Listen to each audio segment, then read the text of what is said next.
So today we're going to be continuing to take a look at a scenario where civilization starts over. We're now on episode 72 of the series, and in the previous episode we saw the peace treaty of World War IV, also known as the Crimean Conference, in which we saw the new borders of the world get created, as well as a new international organization, and a few other things that we're going to be talking about today. So if you guys do enjoy today's episode, make sure to leave a like on it and subscribe to the channel if you're new. Make sure to join the new Discord server, link to it in the description below, and let's go ahead and jump straight into this video. Now I do want to say that the technology map and the stability map, I forgot to update those. I'll have to do that after this video, which is no big deal because they're not going to be super important in today's episode. But the first thing we're going to be talking about is none other than the Assembly of Nations. So the Assembly was created after World War IV as kind of this world's version of the UN in order to prevent another radical war from taking place, or more so to prevent any kind of world war from taking place in the future. So far it's been a lot more successful than the Organization of States, and that is for a very good reason, because investigators from multiple countries such as America and China visited the capital of the Dutch team and got access that they have never been able to get before, since the victors of World War IV were occupying the Dutch for some time, especially while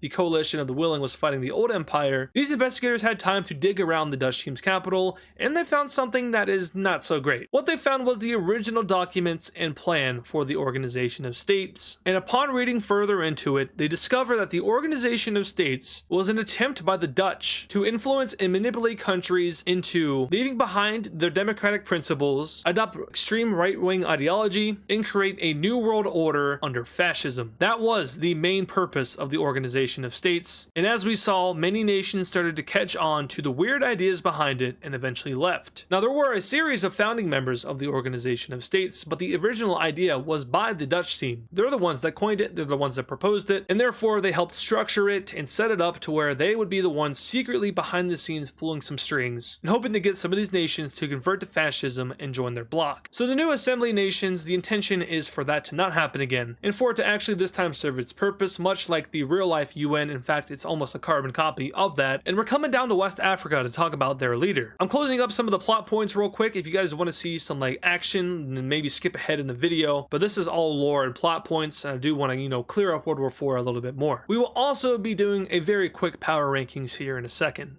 Now, why did West Africa's leader resign? Why did he leave the war, and why did he blow up his own ally in the Gold Team? And the reason for that is purely just human sympathy and guilt. I know that West Africa is a fascist nation. I know that people don't see them as, any kind of good guy. The fascists in this world are not good people. But West Africa's leader has indeed been around for a while. He wasn't always a fascist. He converted into fascism after being influenced to do so. But truly, he felt guilty about the actions of the Gold Team. And that's because West Africa is the nation that gave the Gold Team the blueprints to their nuclear weapons. They also gave them the blueprints for their bio and chemical weapons. This is something that is largely hidden in the World War IV peace treaty, and not a lot of people are told about, because otherwise West Africa's reputation would be destroyed, and it's likely that it could get violent. So for the simple reason that West Africa, 1, launched their own nukes into the Gold Team, and 2, left the war, the Assembly of Nations decided to cover it up a little bit. Now, when the West African leader gave all of this technology to the Gold Team, he told the leader of the Gold Team to use it only for defensive purposes. The nuclear bombs were to be there for deterrence and deterrence only, and the bio/chemical weapons would be there for defensive purposes. At this point in WICSO, many nations across the world have their own bio/chemical weapon programs. The Gold Team was just the first nation to actually use them. West Africa thought that they would use them for defensive purposes, not that they would use them on people, on actual civilians. They didn't think that that would happen, but unfortunately it did, and that was too much for the West Africans to bear. They feel the shame and responsibility from their actions. So that's why we saw the mag dump. Now, another thing we need to talk about with the Assembly of Nations is the Mesopotamia Accord. I didn't mention this in the last video because I wouldn't have said it until the end, and of course not everyone that is watching in the beginning is going to be watching at the end, so I want more people to hear this. But the Mesopotamia Accord is one of the founding treaties of the Assembly of Nations. It is a required treaty of the Assembly of Nations, and what the Mesopotamia Accord is that it's an agreement that every single member of the Assembly of Nations has to sign before they officially join the organization. So every country you see with the star logo here, they have already signed the Mesopotamia Accord, but what that document says is that the old empire cannot exist, Mesopotamia is not allowed to be united, and if the red and blue countries or any other kind of pattern or any other states that unite together into one large mass, if that is to happen, then every nation that is in the Assembly of Nations is required to join a coalition against the old empire. Essentially, the Mesopotamia Accord officially prevents the old empire from ever coming back and from ever existing again, and to officially end the chapter of one of the most favorited countries in the series. The red team and the blue team will both join the Assembly of Nations, signing the Mesopotamia Accord and essentially assuring their self-destruction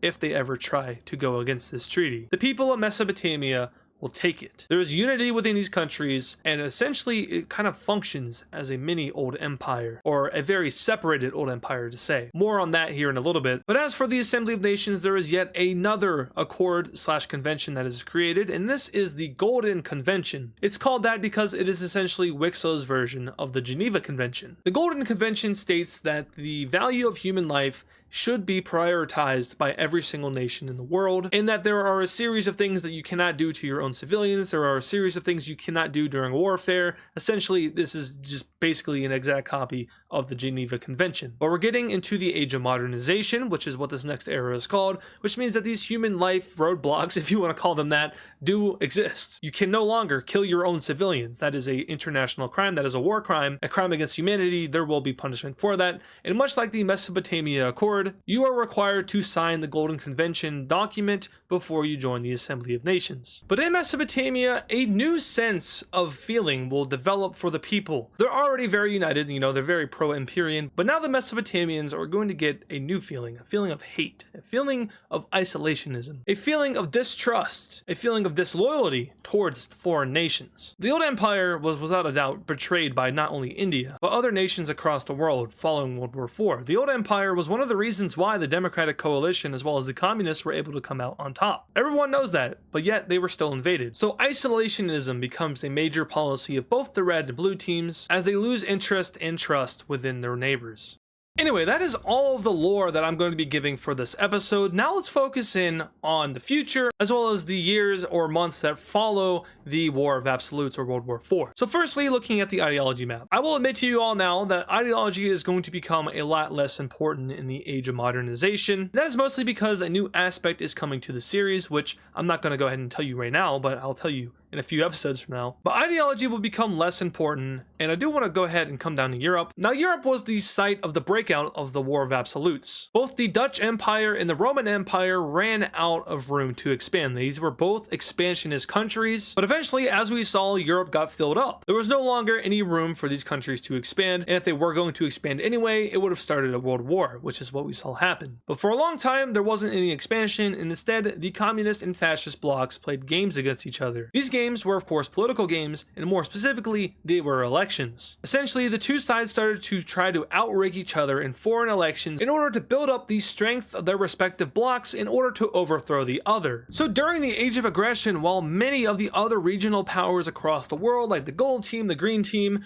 Brazil, and others all expanded, the Purple and Dutch teams, two of the strongest countries in the world, simply sat back, built up their alliances, built up their blocs, and when the time was ready, war eventually broke out and the communists were the first to make a move. World War IV likely would have been very different if the fascists invaded the communists. Very different. But that's not what happened. The communists got the jump first. The reason I'm talking about this is because this war was expensive. Very expensive. The Romans are broke. During the entirety of World War IV, the Romans were using foreign loans and foreign finances to develop their war. They were taking in supplies from foreign nations. And of course, once the war is over, you have to pay that all back. They don't got the money to pay it all back. So the Romans are going into a very economically difficult span, but they're also a little bit paranoid. The communist nations of the world currently are as this: Rome and Poland, this tiny Central Asian purple country, this random Korean country, Australia, Central America, and the red team. There are a few very strong fascist nations that remain, and not a lot of strong communist nations that remain. So they become paranoid. The Democratic Coalition formed against the fascists, but what if there's another one that forms against the communists? And because of Rome's fear of being invaded from a Democratic Coalition, they will be joining the Assembly of Nations.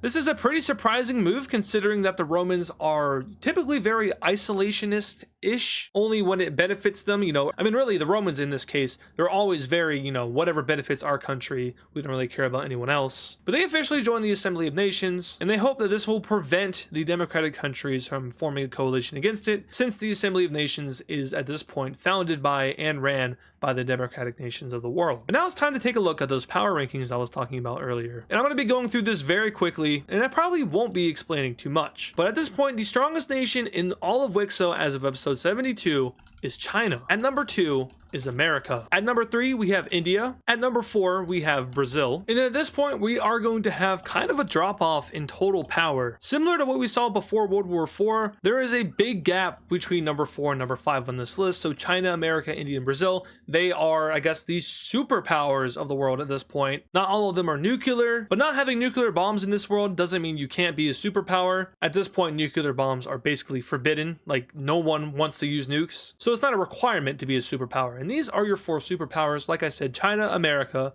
and then India and Brazil. Anyway, at number 5, we do still have Rome. They have dropped off from number 3 down to number 5. That is due to the financial issues that they are happening, but do know they are still stable, and they still have a very good military. It's just that they kind of have a hard time funding said military. Anyway, at number 6, we now have Vietnam. Number 7, we have Ireland. Number 8, we have Norway. 9 is red Australia. And then at 10, we have South Africa. So these are your top 10 powers in the world when you are factoring in economy, military, and stability. There are separate military rankings that will definitely look different than this, but as for now, these are our top 10 overall countries. Make sure to keep this in mind. Anyway, what other nations will be joining the Assembly of Nations? A lot, actually, and many of them are some of the new countries. In Europe, we see Iceland join, Iberia and the Dark Cyan team, France, the new Dutch Republic, Scotland, Germany, Switzerland, the Dark Blue team, the Northern Polish country, the Orange team, the Brown team, the Gold team, Denmark, and that is all of the new European nations. Over here in South America, we see this red team join as well as the remnants of the pink team. In Africa, pretty much every single democratic nation will join, if not every single democratic nation. Apart from the purple team and the northern Libyan team, these guys don't join. But all the other democratic nations do. No new countries will join in Mesopotamia, but the Persian country will join, as well as a lot of these former green team countries, including the pink team who joins. Other than that, no other nations in the world will be joining at this time, but already the Assembly of Nations is more popular and a lot more trusted and successful than that of the Organization of States, the former fascist ploy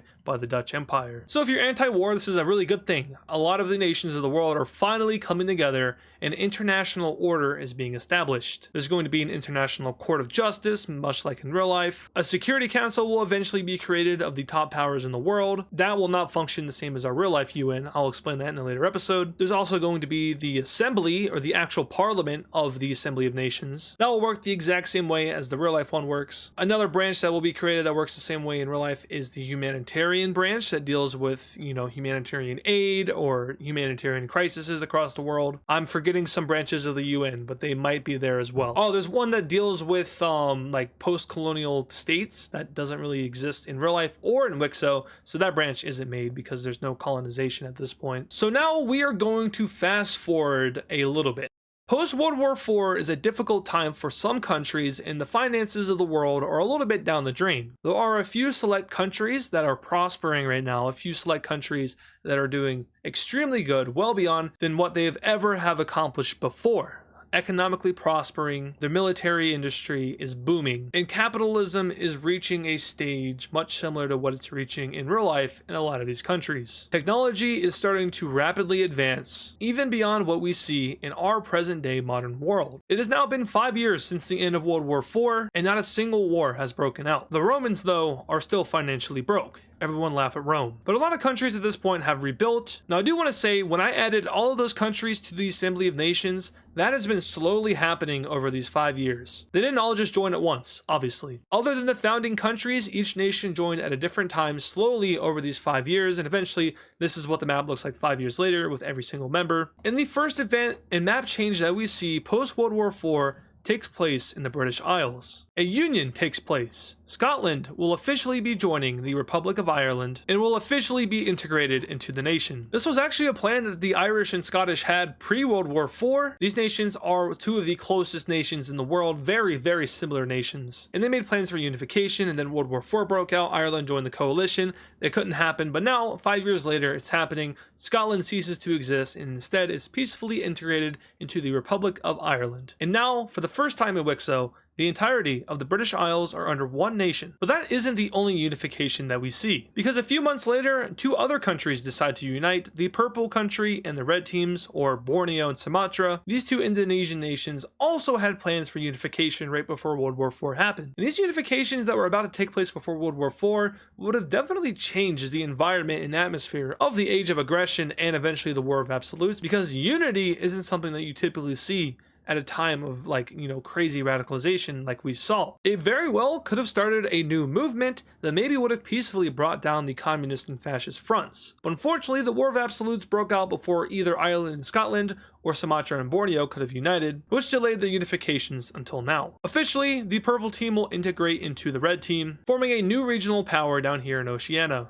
Of course, this thing will be fully democratic and will also be a member of the Assembly of Nations. Both nations before that were members of the AN, so they will of course stay within that assembly. Oh yeah, and I didn't mention this in the peace treaty video, so that's my bad, but post-World War IV alliances, they all got broken up. The square team no longer exists, and neither does the parallelogram alliance as defined by the treaties of Crimea. But also what the treaties of Crimea did is that it dissolved the Holy Russian Empire. It isn't banned from existing though, I want to make that point clear. It could come back, but just under a different order and probably overseen by the Assembly of Nations. Economical alliance-wise, the Green Star Alliance does still exist. Libya did not leave it and stayed within. And the Blue Country was a country that joined it much because of the fact that it was once a part of the Purple Team, and the Purple Team has been in the Star Economical Alliance for a little bit now. And they already use the currency, so it would make sense for them just to stay within it, but there's a chance that they try to leave and do something else. South Africa's military alliance is still around, as well as Brazil's, but the original reason that I came onto this layer is because I wanted to come over here to Mesopotamia and talk about a new alliance.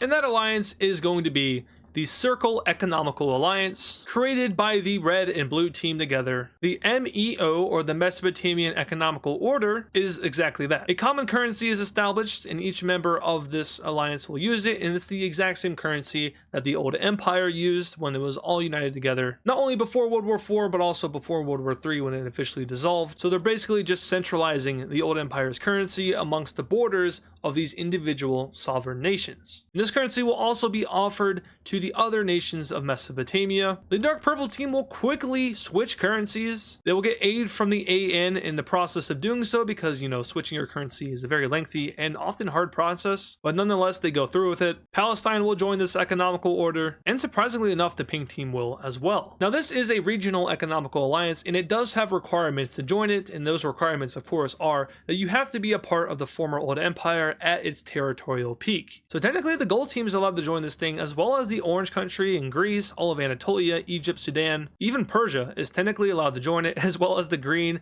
and Yellow Teams over here that used to be part of the Old Empire. Now, of course, these guys are a part of India's economical alliance. They're a lot closer to India now than they are with the Mesopotamian countries, so they will not be joining. But a newer nation down in Egypt will be joining, and they're doing this so that they can finally establish themselves as a country and stop being invaded by foreign powers. Sure, the Old Empire invaded this area recently. I mean, historically, this is a very Red Team, Old Empire piece of land, but it's had multiple occupations throughout its history. It also hasn't been very strong. So they want to have a strong currency, in this case the Old Empires. They're hoping that it works out, and from there they hope to develop themselves into a very prosperous nation, so they're going to use the Old Empire's currency.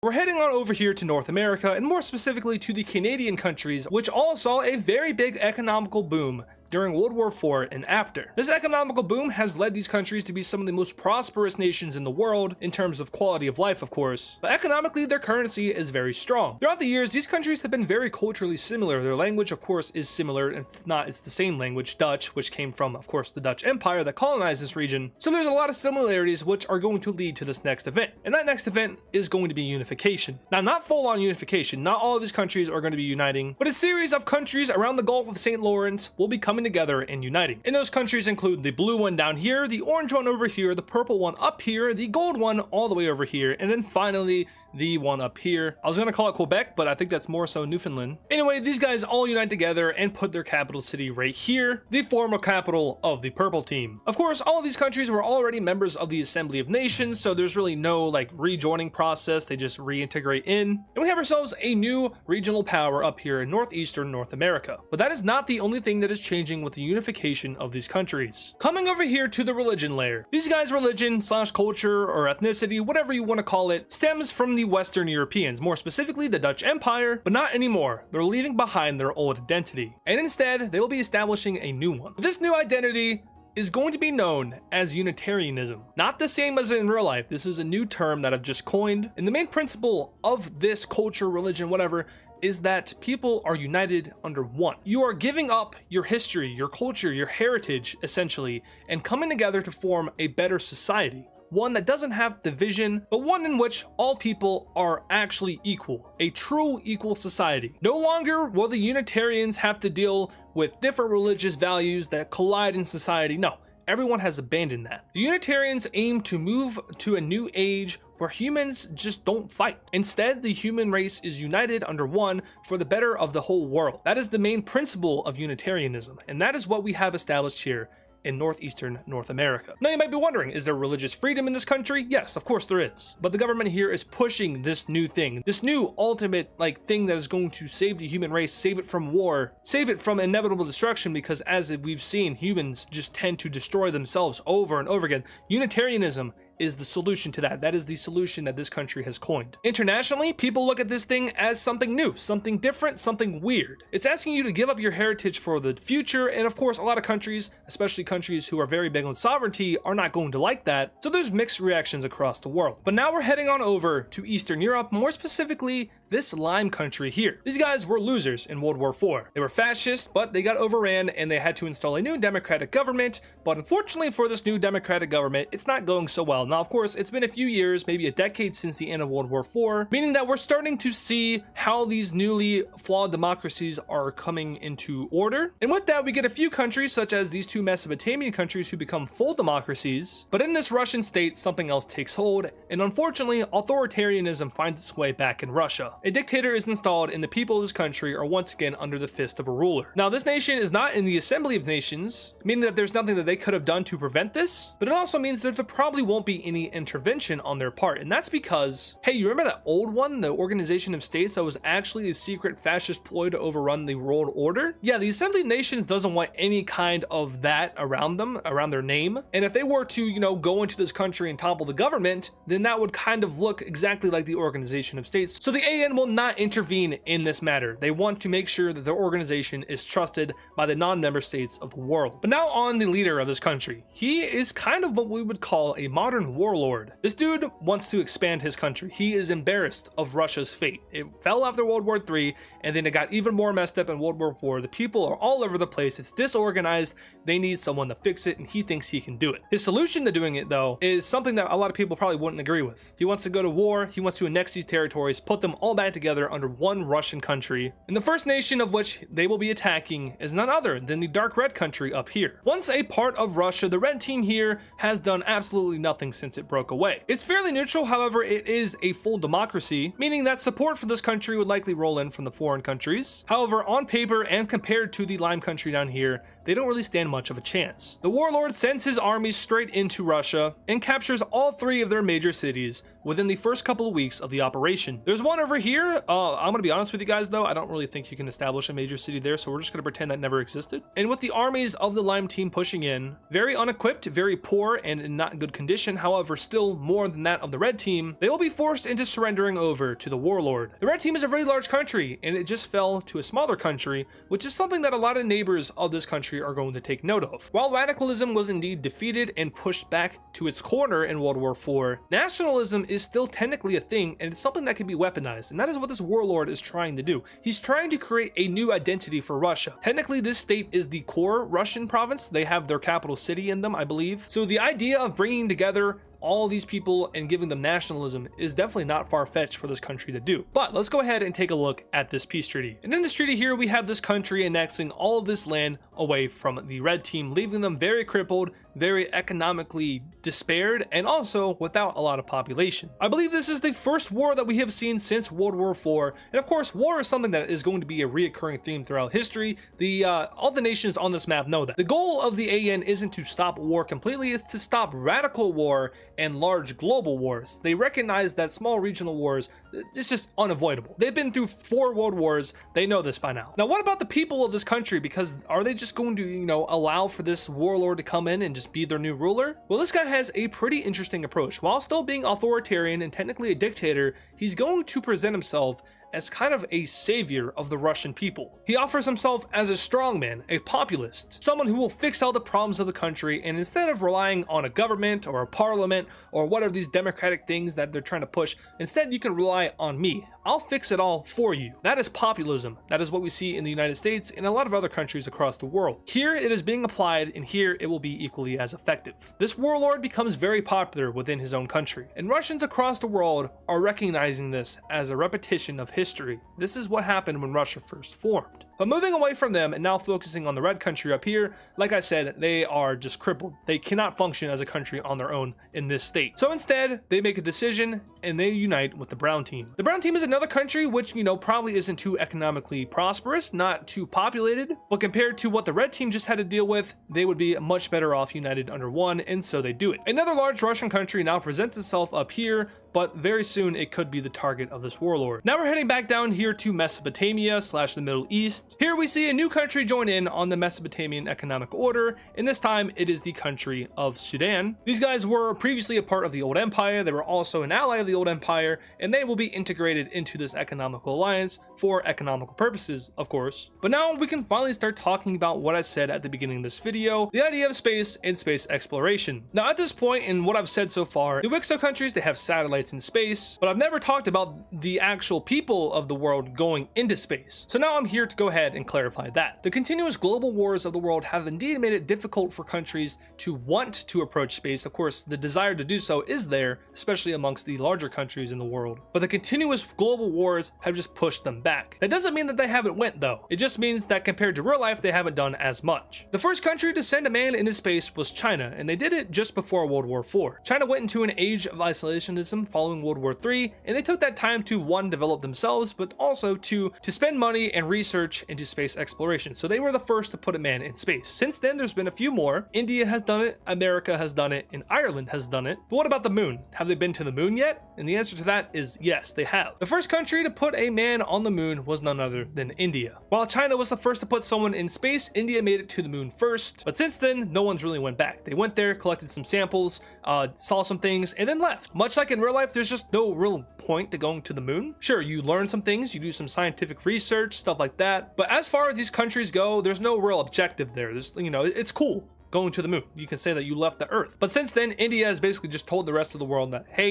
if you ever want to go back, we got you, we can help you, we'll lead a team and we'll take you there. They're trying to kind of make it so like if you want to go to the moon, you have to go through us. That's not really a popular idea, of course. But like I've said many times already, there's no real point in going to the moon. So no one has been since. Now I'm going to be answering a question that a lot of you guys have been asking me. Will there be actual space exploration and colonizing of space in the WICSO series? To that I say probably not. Now I'm not going to rule out the fact that we could have a moon map and maybe have moon wars. That's something that could definitely happen towards the end of the series. But as far as going to other planets, other solar systems, I don't think we're going to be doing that. But now we're heading back over to North America. Something else is going to be happening here. Earlier we had these countries unite together and form a new religion / ethnicity / I guess more so like a societal standard, being Unitarianism. And the Unitarians, of course, they want to progress humanity to a new stage. But now we come down south here and we have kind of the exact opposite happening. America has been a nation that hasn't moved in a while. There isn't really anywhere for them to go. They hold friendly relations with a lot of the countries around them. However, something has changed in America. The government seems to be kind of moving away from the people. It is a democratic country, but kind of like in real life America, where the government doesn't really actually care about the interests of the people. That's what we have happening here in America. Now, of course, the American citizens here, much like in real life, are going to continue to elect these politicians, even though they're doing nothing for them. But the new order in the world is dictating this outcome. But the main point I'm trying to get at here is that America will be invading a country, and that country will be the Caribbean nation. American troops will quickly land and take over the Bahamas, and following this is a very quick naval invasion of Cuba, with multiple landings taking place on the northern coast. The Americans then take this major city here and move further down, taking yet another one. Operations will take this island over here, and a landing will be made over here in Haiti and Hispaniola, as well as down here in Puerto Rico. The American Navy is dominating that of the Caribbean Navy. They achieve complete naval control over the waters around the Caribbean nation, and one-on-one army-wise, the Caribbean nations stand absolutely no chance,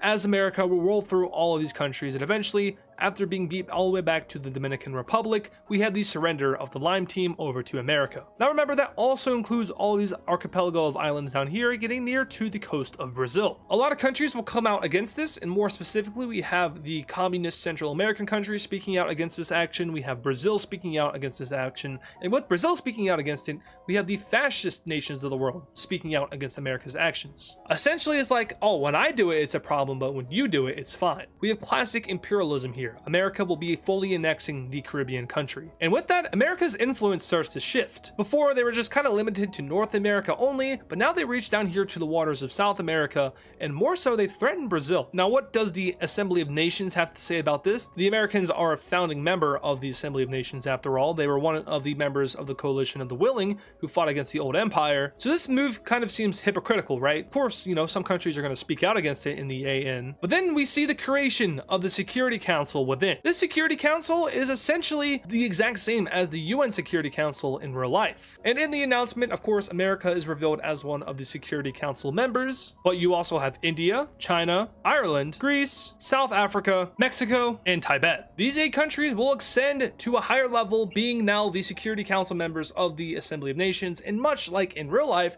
these 8 countries essentially kind of control the AN, not really. Of course, you know, the US, China, Russia, France, and the UK, they have a lot of influence over the United Nations in real life. You can carry out vetoes, they settle disputes and stuff like that. They're essentially like the enforcer countries of like UN legislation. It's basically the same thing here. It's a carbon copy, if not, but there's just a few more. Instead of 5, there's 8 here. And it kind of gives these countries a sense of not immunity, but something along the lines of immunity. Because I don't want to use the words immunity here, because then it kind of starts to sound like the Organization of States. It's not the Organization of States. There's no known secret order that is attempting to, you know, change the world under the AN, but like also similar to real life, you know, the US, China, Russia, the UK, and France, they kind of seem untouchable when it comes to the UN and stuff like that. So just something to keep in mind. And that's also America's way out of any kind of consequence for them invading Caribbean. So these guys are just gone. They're a part of America now. They'll be integrated. They'll likely become states maybe in the future.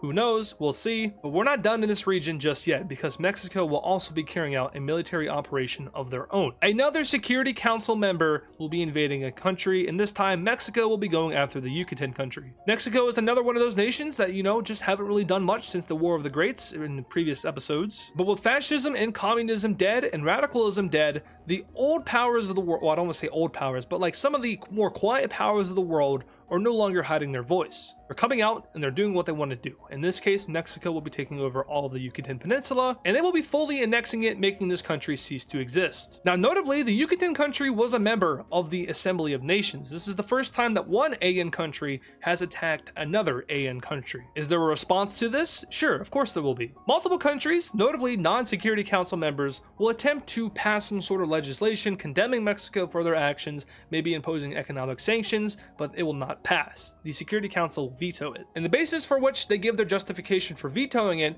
is that, once again, the AN recognizes that regional wars are something that are going to happen. The main focus of the AN is to prevent global war from happening. If there is no global war, there is no millions upon millions of deaths, no economic infrastructure that's destroyed, and the world economy can continue to grow as opposed to being hindered by global war. And that's where it kind of differs from the UN. You know, in real life, the UN is more focused on preventing all war. It doesn't do a very good job at that at all. But in here, the AN is more focused on stopping global war. I've said that enough times already. I'll stop saying it. But now we head on over to Vietnam. Vietnam, another country that's been kind of quiet since the War of the Greats. But as it turns out, in Vietnam, things aren't going so well. The economy of this country is crumbling. The government is very inefficient, and to say the least, they're very not liked by the people. Disapproval ratings are through the roof. The people want change, however, the government will not change, and very quickly, Vietnam becomes one of the most unstable countries in the world. If we take a look at the stability map, we can see that Vietnam technically colored here as a medium power. You know, they're not super stable, but they're not super unstable. That's no longer true. The stability map here, I'm going to be honest with you guys, I haven't updated yet. I just keep forgetting to do it. I haven't recorded a WICSO video in a couple weeks, so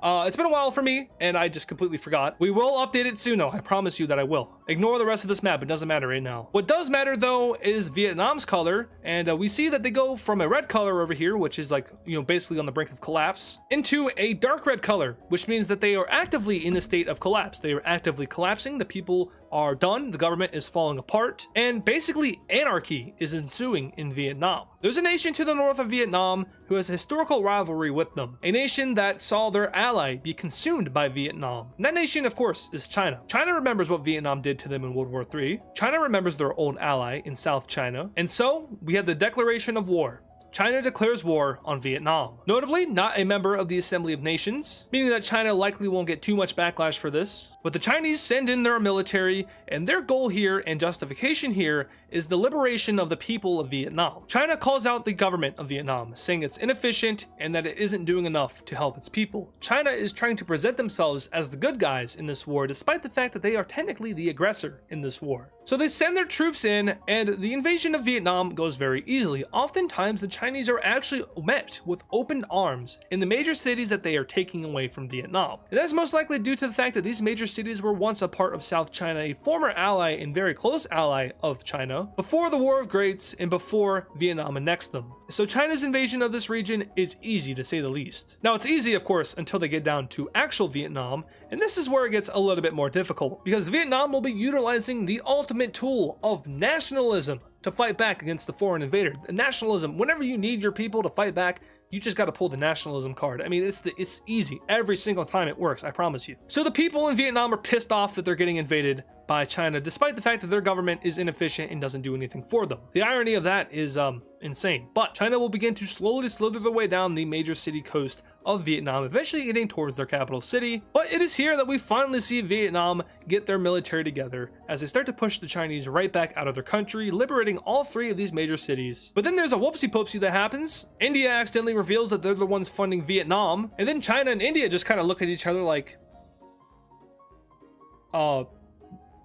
what? You see, there's a little bit of awkward tension between China and India because one of them knows that the other did something to them, and the other one knows that they know that they did that, while also knowing that the other one did something to them. They've been meddling with each other behind the scenes, not like directly, but indirectly. This is an answer to a lot of the questions that you guys have been asking me. I'm not going to give you an official answer, but maybe now you guys can start to theorize about what exactly that means. So India is pumping money into Vietnam. China is obviously not going to be a fan of that, but that's okay because Bangladesh will be sending in an army as well. Ah yes, the country of Bangladesh, notorious for doing nothing. But hey, they're doing something now. Bangladesh feels very threatened by what's happening around them. They have Tibet, a Security Council member. They have India, a Security Council member, and China, also a Security Council member, all surrounding their border. Vietnam is the only country that isn't in the AN or a Security Council member that they border. Vietnam obviously is getting invaded by China, a Security Council member, and basically Bangladesh just doesn't want to be surrounded by members of the AN and Security Council members at that. So this is kind of a desperate attempt to, you know, gain land and maybe make themselves stronger in the face of China, Vietnam, and India. I mean Tibet, not Vietnam.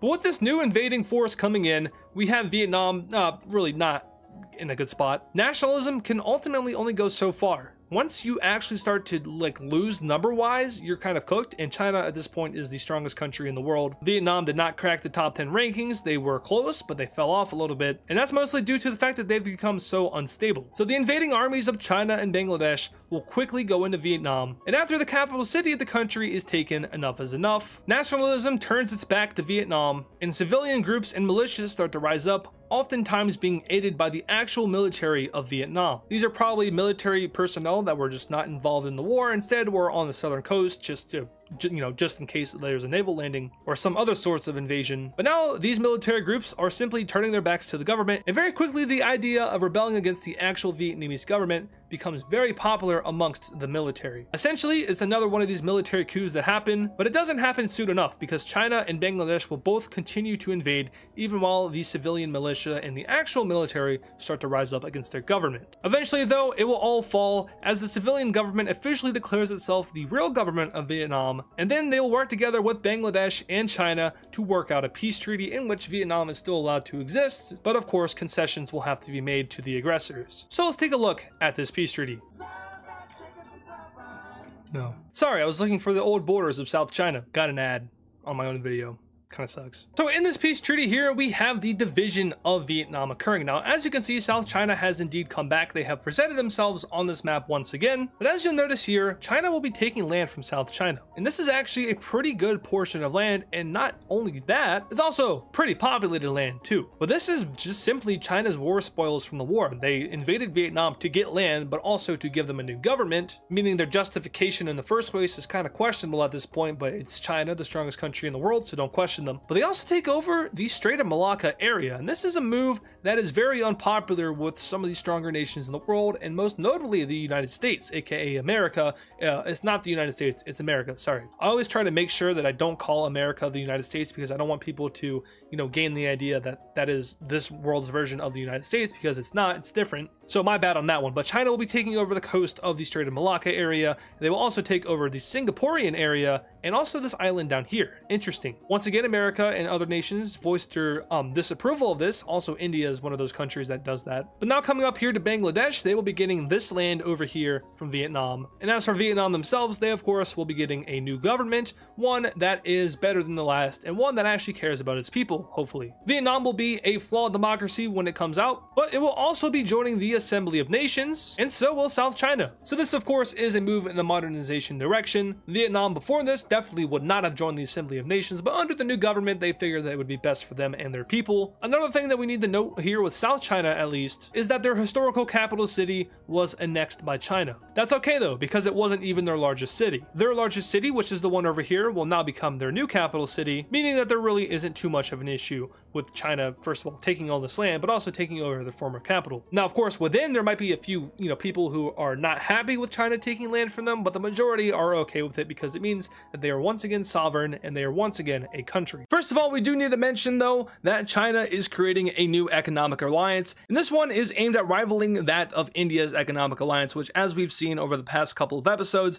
has very much increased its member count. But a new battle of influence is developing over here in Asia, at least economically for now. And with China and India having issues with each other over historical events, with possible funding of foreign operations within India, or maybe funding of operatives to invade China, there's historical beef between these two. It just hasn't really escalated past funding operatives in the other country or funding other countries to do bad against that other country. Anyway though, as you can see, China's economical alliance will, as of now, consist of these three member states. So themselves, we have the Manchurian country over here, and then we have the recently released country of South China. Now there is a little bit of a dilemma happening in Vietnam. Technically, China did liberate the people from their useless, worthless government. And that was China's justification for their invasion of Vietnam, to release the people of this bad governance. And of course, realistically, that isn't that great of an excuse, but of course, we also saw that there were other goals in this war. We saw South China get released. We saw China gain land. But China's message to Vietnam is pretty simple. We liberated you. Now, how about you go ahead and join our economical alliance so we can further develop your country and maybe also influence your country and get you into our new bloc. But there is a counteroffer on the table, and India is also offering up the same deal. Basically, India is approaching them like, hey, China did liberate you guys from your government, but at the same time, they weren't fully honest. They also took land from you, and then also South China got released. That really wasn't part of the deal, was it? So Vietnam lost a ton of land, and India is offering themselves as the financial savior of Vietnam. We funded you guys, we gave you guys guns, and even India really helped out that rebellion, that militia that popped up. And that militia, as we know, eventually turned into the military turning on Vietnam, and then the rest we saw in the last episode. But the new government has a choice. Do we go with China, who technically liberated us, but also took a bunch of our land, or do we go with India, who helped us overthrow our government as well? China fully believes that Vietnam will join their side. China sees themselves as the good guys. And ultimately, Vietnam's decision is made. They'll end up joining up in India's economic alliance. And this causes a very big shift in tensions between India and China, because India has basically just come in here and stolen China's new ally. China really wanted influence over Vietnam. They wanted to get themselves down over here into Southeast Asia, but India has gone ahead and they've done that themselves. Vietnam joins in on their economic alliance, and this is going to be part of a new shifting event happening over here in Asia. China and India no longer are neutral towards each other. They're starting to have these negative tensions with each other. Will it evolve into something else? We'll have to see. But just to let you guys know, this region might be heating up pretty soon. And by pretty soon, I mean now. Because in the early hours of a late day in August, the Coast Guard or the Lime team down here will notify the government and the military that enemy warships are right off their coast. The transmission never goes through though. Their systems are hijacked, their entire communication system is jammed, and eventually we see planes and jets coming off of aircraft carriers in the ocean. Bombs begin to drop on these two islands. The naval ships open fire, and the infrastructure of the island is destroyed. We then see two landings being made, one on the northern island up here, which ends in a success, and another one down here on the southern island, which also ends in equal success. The Lime team is beaten back by this foreign invader, and these islands will be annexed by said foreign invader. And if you guys don't know who it is already, this, my friend, is the color of none other than the American country. Likely sailing across the Pacific, going through the Panama Canal, maybe harboring in Hawaii before setting out on the voyage, the American Navy had a very long distance operation, and this is likely the longest naval operation in WICSO history thus far. Much like the United States in real life, this American Navy is capable of doing long-distance operations. I don't want to say it's to the level of the United States in real life because the US's entire naval doctrine is being able to fight long-distance naval wars, but it has close capabilities to that. Not 100%, not perfect, because this operation actually ended up with a lot more people dead than America wanted. But anyway, they annexed these two islands, and this will cause trouble in the Assembly of Nations. Most notably, we have a couple countries in the Security Council coming out and speaking out against America's action. These countries include Tibet, China, India, and South Africa. No other countries, though, really open their mouths. Now, of course, Red Australia will say something, Papua New Guinea will likely say something. All of the nations down here in Southeast Asia likely will have something to say about this, maybe even these other Pacific islands. But basically, these countries are worried about imperialism. It seems that the world has kind of promised itself that imperialism is dead. However, we have countries like America and China going out and just invading their weaker neighbors and not really getting any real consequence for doing so. Also, why did America invade this island? Well, that's a question that will be answered at a much later time, but it's also a question I'm going to leave to you guys in the comments. But shortly after America's annexation of the island, we have the Assembly of Nations having their first real General Assembly meeting. Now I say first real General Assembly meeting because this one is probably the most important and most world-changing so far. A resolution is passed by the Assembly which will ban nuclear bombs from being produced and used. Nuclear power is still allowed. You can still use nuclear power plants, but you are not allowed to produce nuclear bombs. They have been banned. We saw nuclear bombs be used in World War III and World War IV. Millions of people died. The world is done with nuclear bombs. They were already very anti-nuclear before World War IV, but now after its conclusion, the world is just done with nuclear bombs. It's mostly due to the fact that the radiation effects of these nukes is just killing a lot of people. Even modernly, there are a lot of people dying from radiation poisoning from the previous world wars. Well, this legislation will make its way to the Security Council, who kind of act as the executive branch of the Assembly of Nations, sort of. And none of the 8 members of the Security Council will be vetoing it, meaning that these nations are willingly giving up their nuclear weapons. America's supply is disposed of and deleted, so is Mexico's. West Africa, I don't believe, should have had any nukes because they used them on Ethiopia. But the Dutch Republic also happily gives up their nukes. And then same thing with China, they unloaded all theirs into Ethiopia in World War IV, so they didn't have any to begin with. But the world has officially been denuclearized. There are no longer any capable nuclear bombs on this map that can be launched or used. And this is an interesting development for humanity because in our world, as we know, nuclear bombs are used as deterrents. They aren't really used for their actual capabilities, although we've seen that happen before, especially in World War II. And we've seen threats used with nuclear bombs, but we've never actually seen nuclear warfare, and that's mostly because nukes are just used for deterrence. In this world, that obviously hasn't worked. Nuclear deterrence is not a real thing. Russia and the old empire in World War III blew each other up, and then China and West Africa mag dumped Ethiopia in World War IV. And this is an idea that is very, very supported by the weaker countries of the world. We have Africa and a lot of support for this. We even have the Mesopotamian countries in heavy support for this. The Russian countries are very in support of this. The Ethiopian state, which is currently probably a radiated field of just mutant mesh. If there's any people here, they would probably also be very much in support of this, and that's because they saw direct involvement in the nuclear war. But the nuclear bombs are gone. Well, that enters in a new question. Giving up weapons of mass destruction, are there going to be a replacement for nukes? Are they going to develop a new kind of bomb that is just as deadly as nukes, just without the adverse effects of radiation, so on and so forth? But anyway, now moving on to our next topic, we have to pay a visit to a country in Europe, and that country was one of the many victors in World War IV, the country of Rome. I mentioned this at an earlier time, but Rome is broke. They are in a very, very bad situation. They're in debt to half the world and they don't have the money to pay it off. And this economic disparity is becoming very, very clear as poor economic conditions are ridden across this country. Their currency has dropped in value, unemployment is up, inflation is up, and life is not good in Rome. The government is going through a crisis and the ideology of communism appears to be on its way out. Change is wanted by the people. Now, the voices of change are most loud in Rome, but there are also echoes heard in Poland and other communist countries across the world, which very well could lead to change. Not in this video though, we're not focusing on that today. I just want to give you guys a quick little reminder about the state of Rome. Also, for clarification, I do want to mention the Unitarians real quick. In the last episode, I said that these guys all spoke Dutch. That is very wrong. You guys were quick to correct me in the comments on that. I don't know how I got them mixed up, but you're right. These guys do not speak Dutch. It's a mixture of a bunch of Western European languages like French, and I do believe the Iberians had a colony up here as well. So there's two different language groups here at play. But in all actuality, that kind of reinforces my point of Unitarianism, leaving behind your heritage, your identity, and, you know, striving to progress humanity to a new stage. But zooming out from there and heading back down here to Oceania, we have another event taking place, and this one is a pretty big one. Now, notably, neither of these countries are members of the Assembly of Nations. Neither of them are interested in joining after the whole, democratic coalition in World War IV. Red Australia especially doesn't trust it, but neither does Blue Australia, who saw some of their communist allies fight and lose to some of these democracies. That also means that neither of them have any kind of binding agreement with the Assembly of Nations, and there won't be any kind of resolutions to stop them fighting each other. And what that means is that the fighting from World War IV will continue. Yet another major regional war has surfaced following the conclusion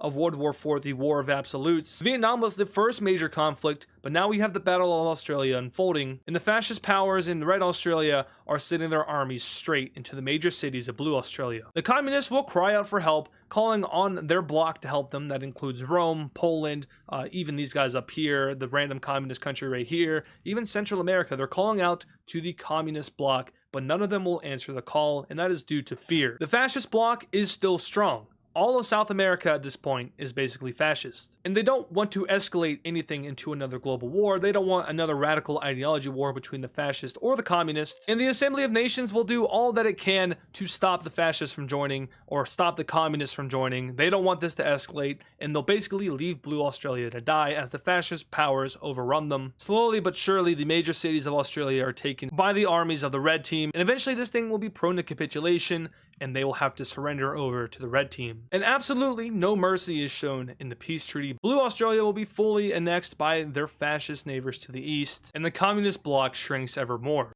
I do think now would also be a good time to mention that I finally updated the stability and technology map. So here is the updated stability map with the current borders of the world. You can see that the world is fairly, I guess, mildly stable. There's a lot of yellow countries, which just means you're kind of right in the middle of stable and unstable. The darkest green colors you see are the most stable, and the red colors you see are the most unstable, and then from there it's just simple color progression. As for the technology map, here's a quick little peek at that. You can see the most developed nations in the world are the darkest blue, while the most undeveloped nations in the world are this lighter teal color here. Notably, you'll see that America and China are the two most technologically advanced countries in the world, but there's also Ireland, the Dutch Republic, the two Mesopotamian countries, and India. But heading on over here to Europe, the Russian warlord is making yet another move, wanting to continue to unite the Russian people back under one country and using popularism to convince his people that his actions are indeed justified. Tanks will quickly start to roll into the orange country over here, which is going to be known as, or very briefly be known as, the St. Petersburg country, because the Russian team here will simply overrun their forces. The orange team will not get any foreign aid here. The Assembly of Nations, much like the UN in real life, will fail to prevent this war,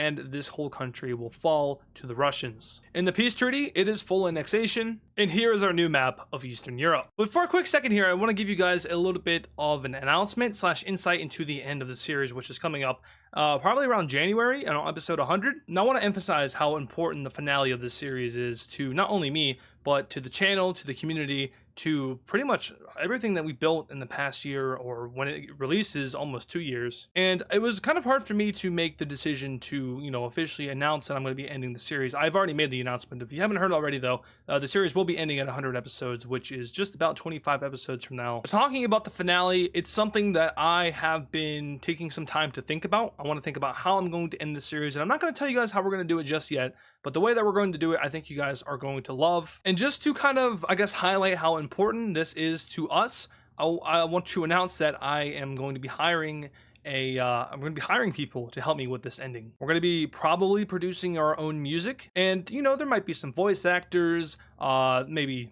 some animation. I'm not too sure about the animation, but there might be voice actors. So I just want to put that out there, like maybe get you guys a little bit excited for the ending when it comes here. But with that announcement out of the way, let's go ahead and get to our next event, which is taking place in Central Africa. Looking at the stability map here, we can see that these 4 nations here are not doing so great. They are very unstable, and looking at the technology map, we can see that their technology level also isn't the greatest.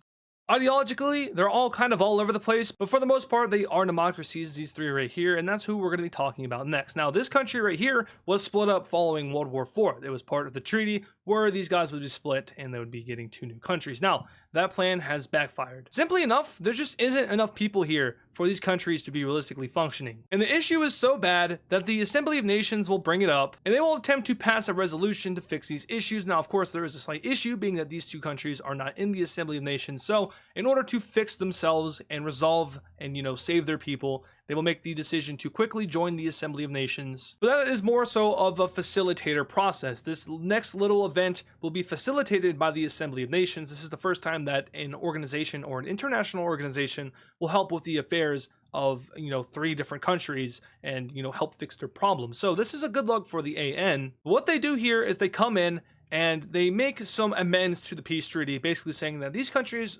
they are allowed to unite, and they're allowed to unite because otherwise the people will be suffering and it just isn't functionally going to work, so they have to unite together. Luckily, all 3 of these countries are pretty similar. There's not a lot of differences between them, so when the time comes to unite, there is no big issue. The people will welcome this with open arms, and these 3 nations will unite together to form the Central African country. The idea of a central community where these countries have better resources, a much larger population, and an easier to control economy. Essentially, this slaps a band-aid over the issue before, which was sparse population and just economic disparity. Their capital city will be located in the northeastern capital city of the previous blue team, which, could be a cause of concern, but for the most part, this is a friendly endeavor here. There isn't much issue with it. When it comes to stability, of course, having 3 countries in red and then uniting together isn't going to fix the whole stability issue right away. Now, the AN will come in here and try to mediate this a little bit, which will eventually lead to it going from a red country to an orange country over the first couple of years of its existence, but still not a very stable country. There's room for improvement, which they will be striving to fix in the future. But for now, here is our updated map of Central Africa. And moving not so far away over here to West Africa,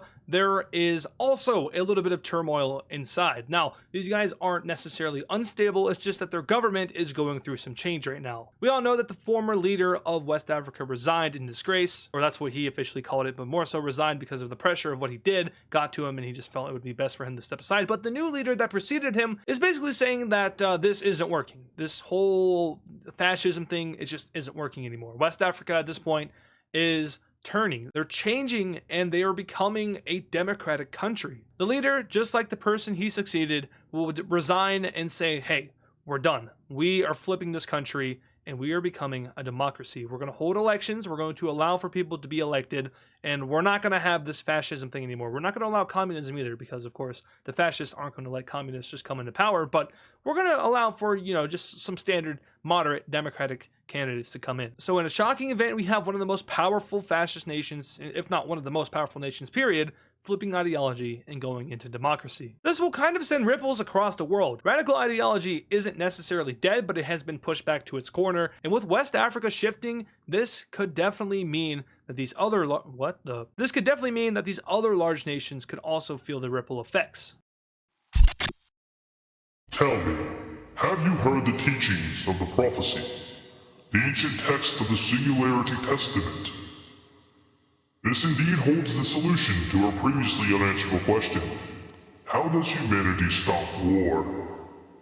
The Russian warlord will be making yet another move, and this time he'll be sending his forces eastward and invading into this country here. Now these two nations fought each other in World War IV. Tensions do still exist between these two, and this will be the hardest war that the Lime Team warlord has fought thus far. They will be successful in taking this major city from the Dark Side team within the first couple of weeks. However, an impressive counteroffensive takes place in the north, which hinders the progress of the Lime Team's army. But not in vain, as the Southern Army group is doing an amazing job at invading into this territory, and oftentimes what we're seeing here is that the people of the Dark Side team are welcoming the invaders of the Lime Team here. They aren't as opposed to this as you might think that they are. And that is in large part due to the fact that this nation is a struggling nation. Having moved from a communist regime to a democratic regime, you might assume that things would get better. However, that is not how the post-World War IV world is working at this time. Just because you flip ideology doesn't always mean that you're going to be successful. That's not always the fix to all of your problems. And so with a weak democratic government, alongside a poor economical standing, the Dark Side team will begin to lose this war massively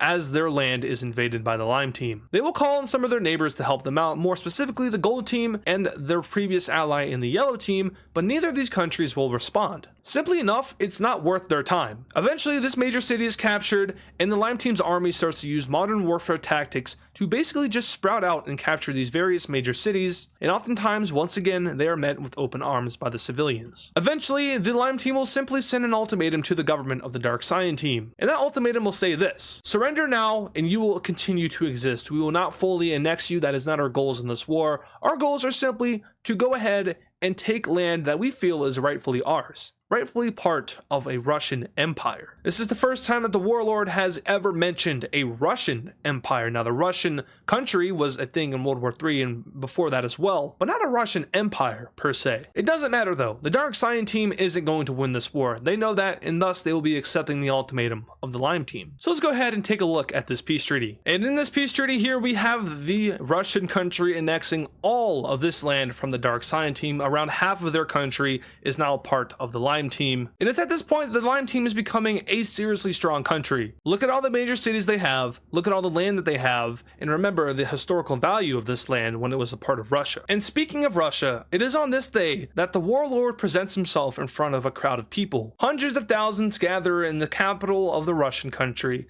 in celebration of the revival of a once powerful nation. Donning the flag of the historical entity of Russia, the Lime Team officially renames itself into the Russian Empire. The Russians have officially and finally returned. World reaction to this event actually isn't too much of anything. Most countries on the world recognize the Lime Team as the official successor state of Russia, although it was complicated with the Holy Russian Empire. At some point, the HRE was kind of considered the successor of Russia, the whole group of countries, but now there is technically an official successor. It is very apparent now this is the strongest Russian country, and they are back. Now, how strong are they compared to their neighbors? I did say that they were strong, but they're not stronger than Poland. They're not stronger than Finland, and they're not stronger than the Gold Team. This is still a relevantly weak country, although they are gaining momentum and very soon could be challenging the power of their neighbors. But for now, the world isn't too worried about this. It's simply just another dictator who is power hungry, and eventually the consequences of his actions will come tumbling down on him, right? We'll have to see. Anyway, we're now jumping over here to East Asia, and more specifically to the nation of China. In the previous episode, they established themselves an economical alliance between them and their surrounding neighbors, including South China and then Manchuria. That was just the first step of their plan. Now they're going to go ahead and establish a military alliance. And it is obvious that the first two nations that are going to be joining this new military alliance are, of course, the economical allies of China. So once again, South China and Manchuria. But as it turns out, during World War IV, the new order that was established by none other than the Chinese and the Americans. Over the past few episodes, these two nations have been gaining power, whether it be invading Vietnam, invading the Caribbean, or taking over island nations in the Pacific. These two nations are currently dancing with each other. The Assembly of Nations was running an investigation behind the scenes, and this investigation was launched by none other than the red and blue Mesopotamian countries in accordance with each other. And very quickly this investigation picked up steam as many of the non-Security Council members joined in, attempting to discover what happened behind the scenes in World War IV. Very clearly, there was something that happened that kind of changed the whole fate of the world. While most of us were distracted by the idea of communism versus fascism, behind the scenes a new order was taking hold. An order different from ideology. One that derives not from country versus country, but elites versus non-elites. And the elites in America and China are currently dictating what they do. Is it an oligarchy? You might call it that, but it might be something a little bit more sinister. The investigation launched into America and China finally is completed, and what is found is a little bit unsettling. During World War IV, America and China were both heavily suppliers of both sides. They supplied both the fascist and the communist with money and weapons. America favored the communists. They were previously a part of the Square Team, which had many communist nations within it, and after leaving the Square Team before World War IV, they still held those ties with those countries. They were still relatively friendly, and America didn't want to sabotage their former allies. So they were more involved with supplying the communists, but that doesn't mean they were also not supplying the fascists. More specifically, West Africa was supplied by the Americans as well. Another country supplied by the Americans was India. As for China, they also mostly helped out the communist nations, but just as with America, they also had their fair share of dealings with the fascists. More specifically, China helped out Red Australia in the war against Blue Australia. It might have even had something to do with Blue Australia's collapse in the previous episode. But most notoriously, China supplied Brazil in World War IV, which might explain as to why all of South America is currently fascist. As it turns out, this was a game of influence between America and China for the new world order that would take hold following World War IV, after radical ideology was dead and the old powers of the world were pushed aside, paving the way for America and China to come out on top. This was a secret agreement between the two. They drew up influence boundaries during World War IV. They knew that they would win. And ultimately, the coalition of democratic nations was them putting their foot down. The only stick in the mud for them was the Mesopotamian Empire. Truly, the old empire would have challenged this new world order. They likely would have sided with the communist powers after World War IV. That includes Rome, Poland, Norway. So America and China did everything they could to ensure that these nations would not come out on top. And the best way to do that and to keep the communists weak was by destroying the old empire and limiting it to Mesopotamia only. And that is how we find ourselves in this new world order. But back to the Chinese alliance. This is a move that is contradicting what they agreed on with America. While they agreed to have spheres of influence established, they did not agree that they would both have their own military alliances. That would be a provocative step in the wrong direction, a step in which would draw division between America and China, but we find ourselves seeing China here doing it anyway. Why is that? Well, China did an investigation of their own as well. In their agreement with America, there was a rule established. Do not topple the governments of foreign powers. We're going to do this in a way as to where we don't have to topple governments. Instead, we'll just influence them with all of the money and all of the equipment that we're giving them. America did not follow that. China investigated this, found America guilty, and now this is their response. Establishment of a military alliance. The Assembly of Nations is in awe. Can we trust the Security Council members? What else is happening here? And is there stuff happening behind the scenes that we still don't know about? It brings a question in front of the assembly. Is the AN legit? Are we sure that this isn't just another organization of states? Well, the fact that the Security Council members allowed for this investigation to continue is likely proof enough that this isn't just the same as the OS. This is new. This is different. This has the chance to evolve into an actual stable organization. As of now, it's a little bit questionable, but as we see, they're not stopping you from doing this investigation, meaning that it truly is a democratic process, and these smaller nations do indeed have representation. So it's something that we're just going to have to watch and monitor over these next few episodes. But with that lore dump out of the way, we can now continue on with the series and the expansion of China's military alliance, now including countries like the Sea-From Green country up in Siberia, their previous old ally in the Gold Team, and interestingly enough, the nation of West Mexico, a nation on the doorstep of America and their new empire. In the capital city of America, a plan will be made to respond to this. America is going to establish an alliance of their own, and thus we have the establishment of the 3-Point Star Alliance. Will I call it the 3-Point Star Alliance throughout the rest of the series? Probably not. I might just call it the Star Alliance. But the 3-Point Star Alliance actually kind of has a cool name to it, so we'll see. But America's allies are certainly a lot more interesting than China's. First of all, the first country to join this alliance is Mexico. That's a little bit of a change. These two nations fought each other in World War III, but since then have enjoyed very friendly relations and have also enjoyed joint military activities, economical pacts and agreements, and a ton of other joint agreements which have brought these two nations very close together. This is a loss of influence for China, who once had these guys as their ally, but as we saw, China also made up for that with a new ally in West Mexico. Previously known as the Terrorist Organization of Mexico, and is now currently known as, like I just said, West Mexico, these guys have come a very long way from being a terrorist organization that had pockets throughout Mexico and Texas, and to an actual functioning democratic society. But now they find themselves on the side of China, and are surrounded by regional threats such as America and Mexico. We'll have to see how exactly that plays out. But for now, the other countries to join in on America's alliance are going to be Norway, the Pink Team, and Korea. And now all of a sudden,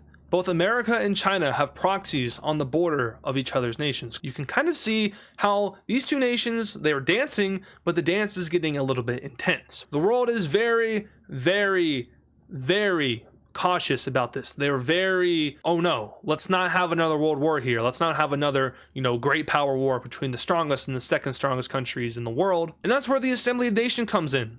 These other Security Council members, such as Greece, South Africa, Tibet, they'll step in, they'll say, hey, we cannot have another global war. Calm down. Let's ease our tensions a little bit. These military alliances, while they are, provocative in nature, they don't necessarily mean that you have to go to war. So let's just calm down a little bit. And America and China both come out jointly and say that, hey, we're not going to go to war. This is just a response to the other one's actions. This wouldn't have happened if the other guy didn't do what they did, and, so on and so forth. But it's not, aggressive. They're not having bad tensions right now. There's no mal feelings towards each other. It's just a neutral dance of power and influence. Going up into Canada, the Unitarians will be expanding. A new country will join this idea of fundamentally leaving behind your heritage, your culture, your identity, and striving to unite humanity into a more peaceful future. This country is the Gold Team. They will be joining the Unitarians. Now, there is a slight issue with them joining the Unitarians, of course. They do not border each other, but this is fine for the Unitarians. They see the vision, they see the future. They don't look at the present, they look at the future. This is okay, we'll figure it out. We'll make a deal with the Green Team. Maybe we can have, integration with them. Maybe they want to join us. Maybe we can do some kind of visa thing where people can just walk through the Green Team to get to the Blue Team, so on and so forth. So they will propose some ideas to the Green Team, and then the Green Team's like, well, we're actually considering joining you guys anyway. So we're going to go ahead and start to ratify that process. And so be it. The Green Team will eventually be joining the Unitarians, but not right now. They still have some steps to do. Taking a quick peek at the stability map, we can see that the Unitarians are now in the dark green, meaning they are completely stable, have very little turmoil within, if any. Previously, they were this lime color, the same as America, but now you can see they have joined the pact of the most stable countries in the world, showing that Unitarianism does indeed have a chance to really sprout into an actual thing that works. But now heading on over to Europe, we're going to have to take a look at Rome for a second. And that's for a pretty good reason. The Roman economy is now collapsing. Previously, it was bad, and it kept getting worse, and now it is officially on the collapse. The Assembly of Nations will attempt to aid Rome, but Roman officials are hesitant to listen to the nations in the Assembly of Nations, more specifically, the Security Council members that are trying to help them, and the neighbor countries that are trying to help them. And those neighbor countries are countries like the Dutch Republic, Germany, France, even Greece, the Farmers Republic, Poland, these guys are their former allies, but the Roman officials are just hesitant to take in any aid from any country. They have pursued neutrality and, in a sense, isolationism, but, being isolationist and being in the Assembly of Nations, those two things don't really go hand in hand. But what this leads to is Rome having to basically give up land. This is their own accord. This is what they decide to do instead of listening to the Assembly of Nations and, maybe taking on some loans, taking on some money from other countries. They don't want to increase their debt. They're already heavily in debt to America. So they do this instead. How about instead of having to deal with these populations that are now becoming, unhappy with our government and, showing signs of maybe moving to resistance or rebellion, we'll just fix the problem before it happens. So Rome will be releasing the dark purple country. Catalonia has returned to the map, and this is a pretty surprising move for a lot of the countries around the world, because the Romans really didn't seem like they wanted to, give up land. They seemed like they were going down an imperialist route similar to America and China, where they would continue to expand across the Mediterranean, but obviously the financial situation in Rome is not good enough for them to do that, and therefore we have them now giving up land. Now, notably so, these three islands were a part of the Catalonians, but the Romans will be holding on to those for very obvious reasons. This is a symbol of influence, a symbol of power in the Mediterranean, given that the Catalonia would basically say that, hey, we're kind of collapsing and we're very weak. So they're going to hold on to this for military and influential purposes. But the Roman economy is still in a free fall, and the chance of rebellions in other regions are still prominent. It's just that Catalonia was the most likely, and so therefore they fixed that problem before it could actually become a problem. We now head down to Africa, more specifically Southern Africa, where we have a military alliance losing a few members. After the conclusion of World War IV, Africa became a pretty stable and pretty peaceful continent. Of course, Ethiopia was kind of like, the vein of all evil and violence on the continent, so now that they're gone, it's a little bit easier. No more genocides, no more mass murderings, nothing like that. West Africa, of course, we saw them flip into a democracy in the previous episode, which officially makes the fascist bloc a lot weaker and also means that democracy is the most favorable ideology in the world at this point. And with Africa now being this friendly continent with their neighbors now integrating a little bit more and becoming more and more friendly, the idea of this massive military alliance in Southern Africa is kind of pointless. So a few countries will be leaving, like the Red Team, for example. They will be making their leave. So will these two major countries down here in the south, as well as Tanzania. With that, South Africa's military alliance now officially only has 3 members, being themselves and these 2 up here in the north. It is likely that we see these guys remain due to the fact that they border both dictatorships and fascist countries. Therefore, they want reinsurance and even insurance on the fact that they could be invaded by these guys. And South Africa, of course, will step in and protect them. So we have this alliance continue to exist despite it being in a weaker state. But now we're heading on back over to America, where we have the Americans doing something that is considered risky. Very unfavorable, and the world will not be too happy with the Americans. But America, the second strongest country in the world, is not going to care too much about whatever everyone else is saying. But American naval ships will be spotted off the coast of Central America.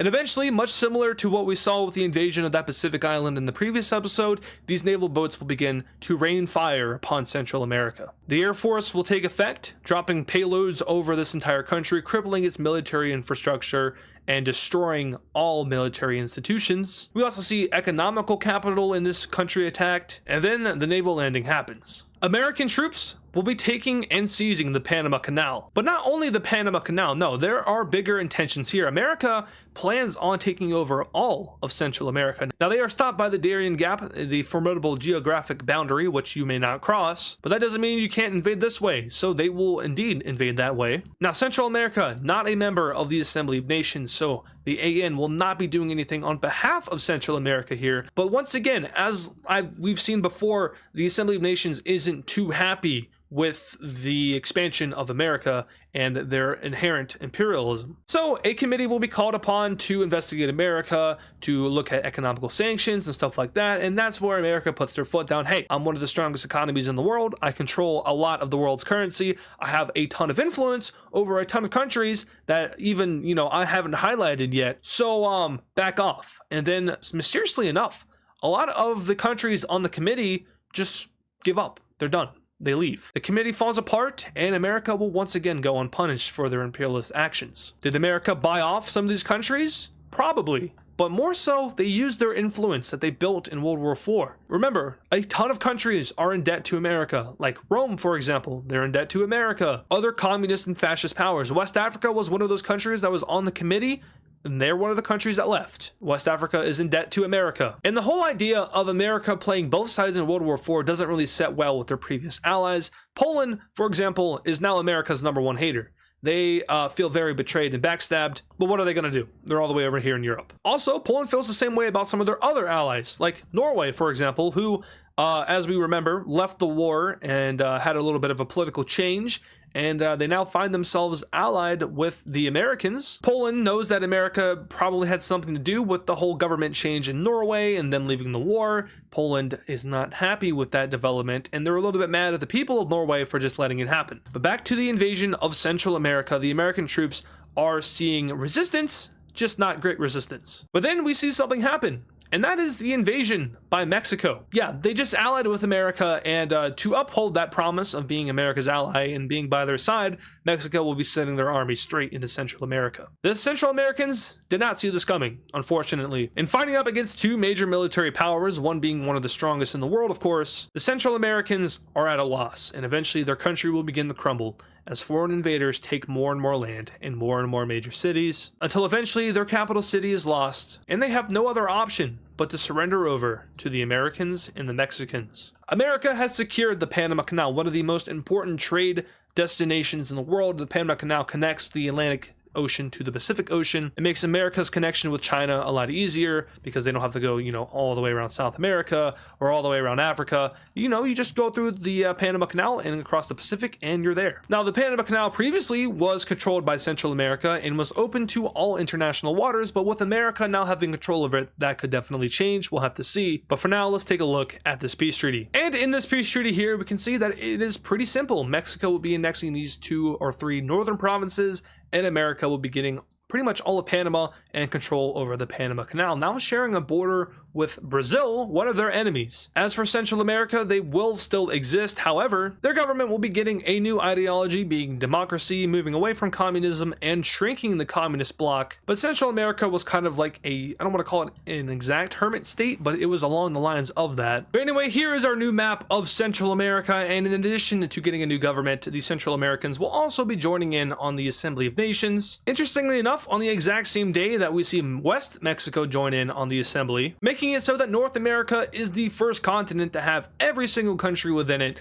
be in the Assembly of Nations. Hawaii, I think, is also considered North American, simply due to the fact that it's controlled by the United States. So they're also going to join the Assembly of Nations. I don't think this happened at the same time as West Mexico and Central America joining. Probably happened a while ago. But just for the sake of what I just said being true, they will, of course, be joining. And now officially, all North American countries are in the AN. We're now heading back over to the Middle Eastern region, but just a little bit north of that to the Caucasus. We're seeing this great country here join up in the Mesopotamian Economic Order, the MEO, which, as we all know, is an economical alliance established after World War IV between the Mesopotamian nations and the Mesopotamian nations only to kind of, mimic the economy of the old empire, which was the best economy in the world. Uses the same currency, and the Great Team wants in on that. Of course, they were a previous old empire province / region, so it makes sense for them to finally join. Just a little bit east of this region, we see an interesting economic development. The Tibetans will be leaving India's economic alliance. Now, the reason for them doing this is kind of foggy. They don't really give too much of a realistic answer because India's economic alliance is a very strong one. They say that they left because they want to pursue their own domestic economical endeavors, basically focus on their own economy rather than, having kind of an integrated economy with some of these other nations. Basically, we're going to put Tibet first. Nothing wrong with that, and the world doesn't really see too much with it, but there might be a little bit more to that decision behind the scenes. But now for our final event of this video, we have to go ahead and go right back over to the Americas. And that's for a pretty good reason. The Brazilian military has just made an invasive maneuver into recently annexed American land, taking over all of their Colombian claims, and then landing in Panama and taking over the entirety of it, leaving American military personnel dead, battleships destroyed, aircraft carriers destroyed. Basically, America's Navy takes a big hit from this invasion, and Brazil has just presented themselves as the thorn in America's side. Brazil declares war on America. The South American fascist bloc has been re-energized and is seeking revenge and a stop to imperialism within the Americas. This decision by Brazil to invade America is certainly an interesting one that could have consequence, and one that could even lead to the fall of the South American fascist order, but it's a bold move by Brazil nonetheless. Brazil is standing up to imperialism, they're standing up to this new world order, and they're putting their foot down, saying that, hey, your invasion and encroachment into South America is not welcomed. Please leave our continent alone. America, of course, will be responding to this. They were declared war upon after all. And as we know, America has an alliance of their own now. An alliance consisting of strong members such as Mexico and Norway will be fighting up against Brazil and its allies, more specifically the fascist nations of South America. Who will come out on top? The second strongest country in the world or the third strongest country in the world? Brazil will call their 2 allies into the war, being Bolivia and Uruguay. Now, of course, these countries aren't actually called Bolivia or Uruguay. I've said this before, but I'm just going to reiterate that. America will send its navy down to the coast of Brazil, and the Brazilian navy absolutely stands no chance. The American Navy is very top tier compared to the Brazilian Navy, which isn't too focused on going anywhere but South America. Meanwhile, America's Navy is very, very capable of going long distances. Obviously, first of all, they invaded the Caribbean, but also previously they invaded this little island over here in the Pacific, showcasing its capability. Now, Brazil knows this, and they also know that America is just straight up stronger than them and their allies, so they'll make a move to invade into Central America, hoping to take over this entire country and meet the border of Mexico, which Brazil thinks will pressure either the Mexicans or the Americans to leave the war. Now, will that actually happen? More than likely not, but it's a gamble that Brazil is willing to take. And they're willing to take that gamble because they're being heavily supported by many nations across the world, specifically other fascist nations like the ones in Africa and of course Red Australia. Any countries that have been wronged by America or feel threatened by America's president most likely are helping out Brazil. So they have a little bit more money, a little bit more equipment, and maybe even some more volunteer troops, which makes this war a little bit more even. They'll start to reach the capital of the Central American country, but will be stopped by Mexican and American forces. And once again, America's alliance consists of them, Mexico, Norway, the Pink Team, and notably Korea. So obviously, since America was declared war upon, all of their allies will come to help them, and we take a break from this fighting to go take a look at something else. More specifically, we're heading straight on up north to this green country here in Canada. Now, previously we saw this country join in on the Unitarian alliance, but there is one small issue, and that being that they do not connect up with the mainland over here where the capital is. The green team is separating these two. But what I also talked about is the fact that the green team is making strides to join the Unitarians and have finally completed the ratification process and will now be joining the Unitarians. So their country is not annexed, but they unite with them. But as you guys can see, the Unitarians have now become a very large country, a very large community. As you can see, they have abandoned their previous religions, culture, ideology, identity, and have now succumbed to Unitarianism. And interestingly enough, this is now right on the border of America. So what does America think about the Unitarians? Well, they don't really like the whole idea of it. Basically, America likes their sovereignty. They like being in the country that they are. They're not a big fan of giving up their identity for this, big cause. And seeing as the Unitarians are, getting bigger and subsequently getting more power, America might do some lobbying things and do some, secret behind the door stuff to possibly hinder the growth of this country. Not ethical stuff, but that's just kind of how this era works. Now, back down here in Central America, we have the forces of the North Americans and their allies finally arriving and pushing back the Brazilians. This campaign here goes very well, as they're able to push the Brazilians all the way back to the Panama Canal itself, and that is where we have the stalemate breaking out. Over near these Caribbean isles, though, there has been a lot of naval warfare that has taken place, and the American Navy has just kicked the Brazilian Navy all the way back out of this northern area here, meaning that it's time to draw plans for an amphibious invasion of Brazil. Simply enough, invading and fighting over here in the Central American area / Panama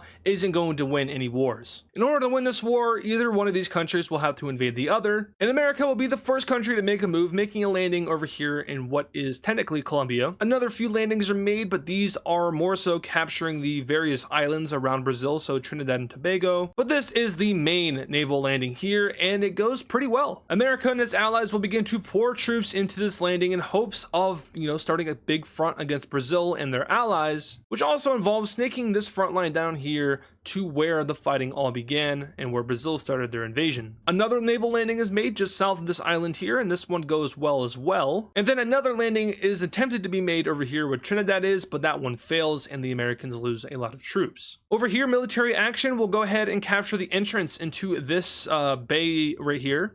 I don't know what it's called, but mostly the Americans will just work on taking more land in the inland area while also attempting to target major cities like the one they already captured. Now, the Assembly of Nations reaction to this war, I don't remember if I talked about it in the previous episode, but mostly the AN is just stepping back. They're just going to let it happen. Once again, I've said this very many times, but the AN is focused on stopping global war. So the AN will do everything it can to prevent this war from getting any larger, and that's what they've been doing behind the scenes. But for the most part, they're just letting America and Brazil fight each other. Most member states would probably side with Brazil against American imperialism, but a lot of the countries that also, are looking at Brazil as an aggressor are going to side with America. So it's kind of split, but also more so in favor of Brazil. Hence why Brazil is getting more aid from foreign countries than America is, if any. But taking yet another break from this war, we're heading on over to Europe to talk about a country which we've been talking about a lot lately, and that is Rome. As I've said before, the Roman economy is completely collapsed at this point. The currency is in a free fall, and the Romans are experiencing very high inflation and unemployment in their country. So what's happening in this episode of Rome? Well, nothing good. When Catalonia broke away previously,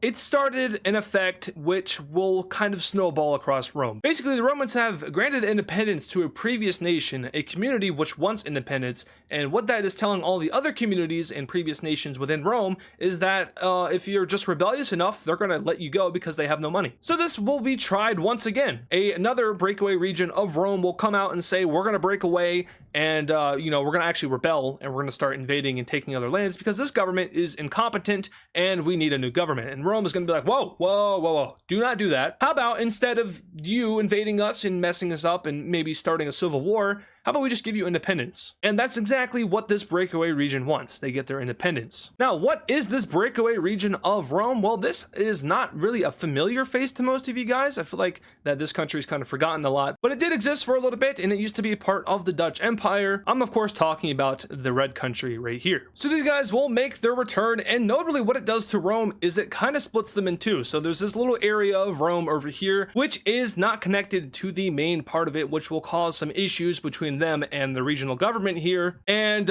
from here, well, Rome is starting to collapse, basically. Now, there's a ton of other regions in Rome that are wanting to break away. Of course, Rome's core area is technically over here in the Balkans, but they have been in the Italian peninsula for a very long time. But still, there are a ton of regional governments that want out. And thus, Rome will crack down on all rebellions, all civil unrest, and they will unleash their army upon their own civilians to crack down and keep control. As a member of the Assembly of Nations, this is, not going to go well with the Assembly of Nations. They will send an ultimatum to Rome demanding that they stop their crackdown on their own civilians, and Rome will be forced to accept. They are not in a good spot to fight up against a possible AN coalition. That would go horribly for them. So, what does Rome do? They can't stop the protest, they can't stop the unrest because they joined the Assembly of Nations. Well, they're going to go to an old ally, America. Now, they are in a war, meaning that they're a little bit distracted and not too focused on what's going on in Europe, but Rome will call the Americans and offer them a deal. They'll say this: hey, we know that you want land over here in the Mediterranean. We know that you want a naval base in the Mediterranean, so we're willing to give you that naval base only if you help us out in fixing our country and stopping our collapse. America will accept this deal, and thus they will gain control of one of these three islands, as well as Malta, and this island, which isn't actually visible. I can't color it in, but looks something like that. In exchange, the Americans will now start to pump money into Rome, hoping to fix the problem and stop all of the protests and unrest. In a way, we can now see that Rome's stability is down the drain. They are in the red, but for now, we're going to head somewhere else. And that somewhere else is right back up here to Russia. In the previous episode, they made the Russian Empire. They got the modern-day warlord, and then after gaining a ton of land, they officially reformed Russia under the name of the Russian Empire, but did bring back the original flag of Russia. So basically this is Russia. And much like Russia, in real life they have territorial ambitions in the Baltics. Yes, I'm talking to you, Estonia. The warlord isn't satisfied just yet. Sure, the Russian Empire is back. He has completed his goal of reforming Russia, but there's still a bunch of old Russian land which he feels like should be a part of Russia. So he'll send his troops in divisions straight on into Estonia. And unfortunately for Estonia, they are not very strong. In fact, they're kind of weak. Do they have any allies? No, not officially. It's important to note that these guys, they are Scandinavian socialists. They're the only other Scandinavian socialist country in the world other than Finland. Finland is not very happy about this, but they did not have an official alliance with Estonia, and thus they're not going to be joining the war. Their capital city is gone. They've lost their other major city up here, and at this point, the Russians are going to win this war very easily. So let's go ahead and take a look at this peace treaty. And Estonia is gone. That's really unfortunate. With Russia's annexation of Estonia, though, there are finally going to be some consequences for their rapid expansion. Three unlikely countries will be coming together to form an anti-Russian alliance aimed at stopping Russia's expansion into Europe. The Pentagon Alliance will be formed by the nation of Poland and will be co-signed with Finland, as well as, and most interestingly, the Gold Team. These three nations will come together to stop Russian expansion. As I said, they are aiming to stop Russia getting into Europe. Now, Asia might be a little bit more open, but Europe not so much. This is basically a great wall to stop Russia from getting back to where they want to be, most likely. Now, what's interesting about this alliance is that they all hold different ideologies. Finland is Scandinavian socialist, Poland is communist, and then we have Ukraine being democratic. Obviously, ideology doesn't have as big as a role in this era as it did in the previous era, so things like this are now more possible. The Russian warlord isn't going to like this event, but there's not much he can do about it. These three nations together would be enough to topple him, and he will not be retaliating in any way for now. We're now heading down to Red Australia, where we will have them make an interesting decision. They're going to be invading a Pacific island, and more specifically a Pacific island not too far away from the one that America invaded previously. Now, of course, these island countries, they don't stand much of a chance, so when the Aussies land troops on this island, the entire nation just surrenders. There's no point in fighting, and just like that, they're next. Yeah, you're a part of Australia now. Have fun. But this will lead to some interesting events happening over here in the Pacific. More specifically, American surveillance ships have been spotted around this area, which might explain as to why the Australians decided to invade this country, because now the Australian Navy is going to come out, and these two navies are gonna have a hurricane destroy the whole world. No, but they are going to have some weird standoffs, some "what are you doing in my waters?" No, this is international waters. Actually, no, it's not. I just invaded the island, so it's my waters now. Actually, I don't recognize you doing that, so it's actually still international waters. So on and so forth. Basically, they're barking at each other but not biting. Back over to the war over here in the Americas. It is still ongoing, and the Americans and their allies are still having victory against Brazil, as they are now reaching down to this major city right here and capture it. From here, they will gain complete control over the entire Bay Area, and continuously they will go inland, but we'll have more of a focus over here in the Western Front, specifically where these two major cities are at. America will then make the decision to finally enter into their previously annexed land and retake this major city here, which is not met with open arms, but there's not much they can do about that. Brazil will then lose yet another major city as the Americans and their friends capture that one, and then yet another major city is lost over here in the east. Additionally, the Americans will make yet another naval landing from Trinidad and Tobago, and this time it will go well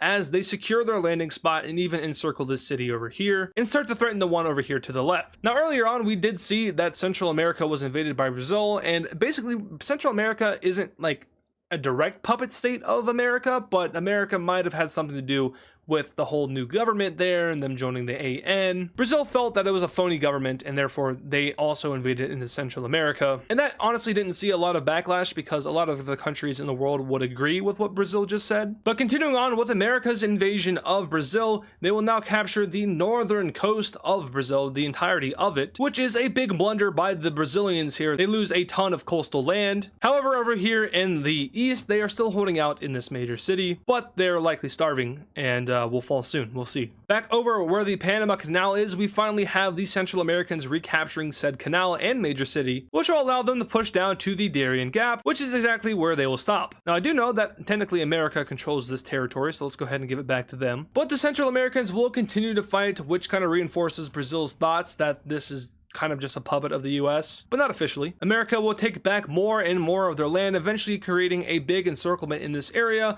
which I don't even know what would happen. I mean, the troops there are going to die no matter what, so let's just color it in. I can say that they died, or I can just say that I colored the map. I'm going to say that I colored the map. But as you can see, Brazil's invasion of Central America and America itself has not gone well. They are now losing, and the Americans have a pretty strong foothold in northern South America at this point. But then Brazil will send out one last call for help against American imperialism, and the call will be answered by a few countries. Joining Brazil's alliance is none other than Red Australia. They will join the alliance and the war against America. A top 15 power in the world, they will take over America's two Pacific islands over here and kick them out of this side of the world. Back home in America, Australia joining the war isn't something that they really planned on happening. They didn't think that the fascists would work together in this day and age, yet they are. And that kind of alludes to the fact that once again, the fascist order, especially during the previous era, was very united, and as you can see, that unification still is there, not as strong, but it is still there and still better than the communists, who have done nothing to help each other. They've just kind of watched each other collapse. But not the fascists, they are still holding on. And to make matters even worse for America, Brazil will be getting yet another ally in their alliance, who is the Orange country over here in Africa, the previous ally to West Africa, who has since left that history behind. But not these guys, they're still holding on, and they will help out Brazil in this war against America. And this does kind of change everything, because now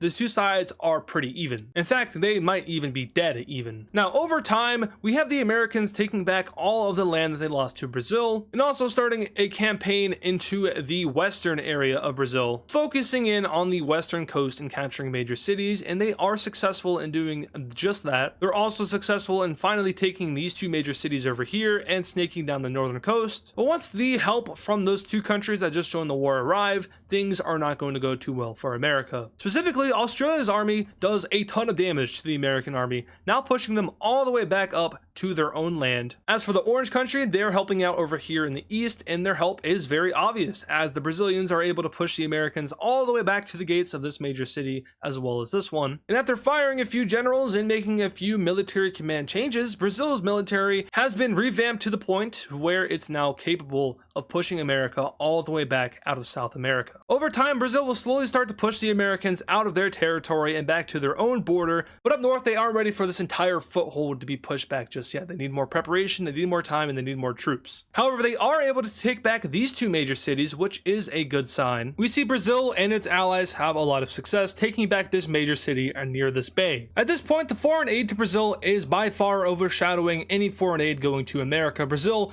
is now clearly the favorite of the world, and that is demonstrated by the amount of foreign aid they're getting, not only from other countries around them, but also countries from Asia, from Europe, and from Africa. And with this foreign aid, Brazil is pushing back America even more, now getting towards the coastal areas and even retaking this major city, linking Brazil back up with the Atlantic Ocean, and slowly but surely squeezing the Americans out of their continent. For now, Brazil is focusing in on taking back all of their occupied land, but they do have plans that are being drawn up to invade this area of America. Before that, though, they take back this major city, which leads to a sweeping campaign to move all the way up to the Atlantic coast in this area. And with that, slowly but surely, the Americans are pushed out of the tip of Colombia. Now, what about the naval aspect of this? Because remember, America's navy has pretty much decimated all of Brazil's navy. Well, Brazil is receiving equipment from somebody who has the technology to shoot the boats out of the water. I'm talking about ground to water.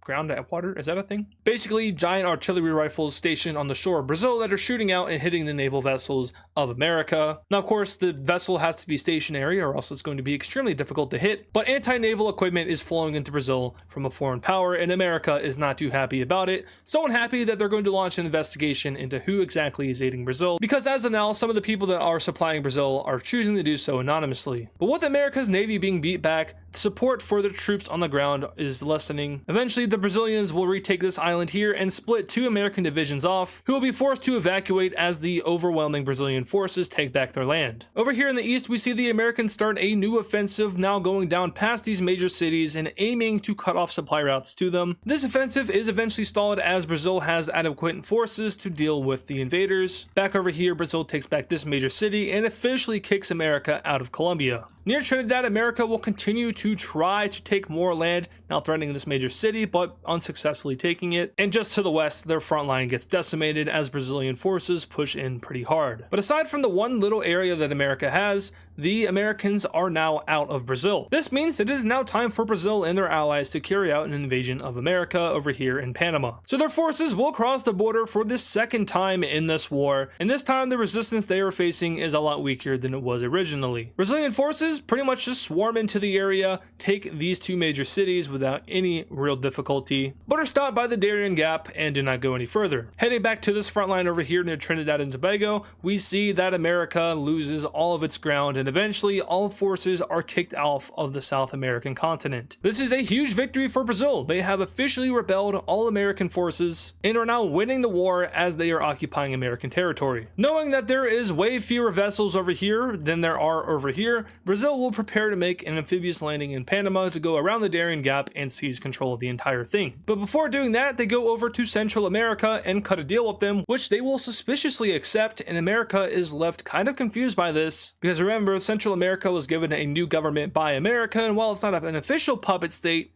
it kind of sort of is. So when their kind of sort of not really puppet state accepts this deal, America is very angry. But the Brazilian landing in Panama happens, they take control over the area around the Darien Gap and continue their advance, now taking what technically is Panama City, but not in this universe, and then meet the border of Central America. America will order its not puppet state, to invade into Brazil, and they will refuse, saying that that is not what we're going to do. We are our own country, and you can't tell us what to do. To that, America will say, well, yes, but also no. And alas, it is reviewed, and America cannot do anything. Central America is its own country, and therefore they don't have to listen to them, meaning that America has been now kicked out only to this chain of islands that they have for themselves. And at this point, America will choose to leave the war. Brazil declares victory, and all of South America celebrates this day as the day that they reflected all American imperialism and defended their continent. The Assembly of Nations will applaud this war for not ending in the extinction of the human race. Not that it can, because of course nuclear bombs are gone now, but everyone seems pretty happy that Brazil won this war and America didn't continue their imperialism. So let's go ahead and take a look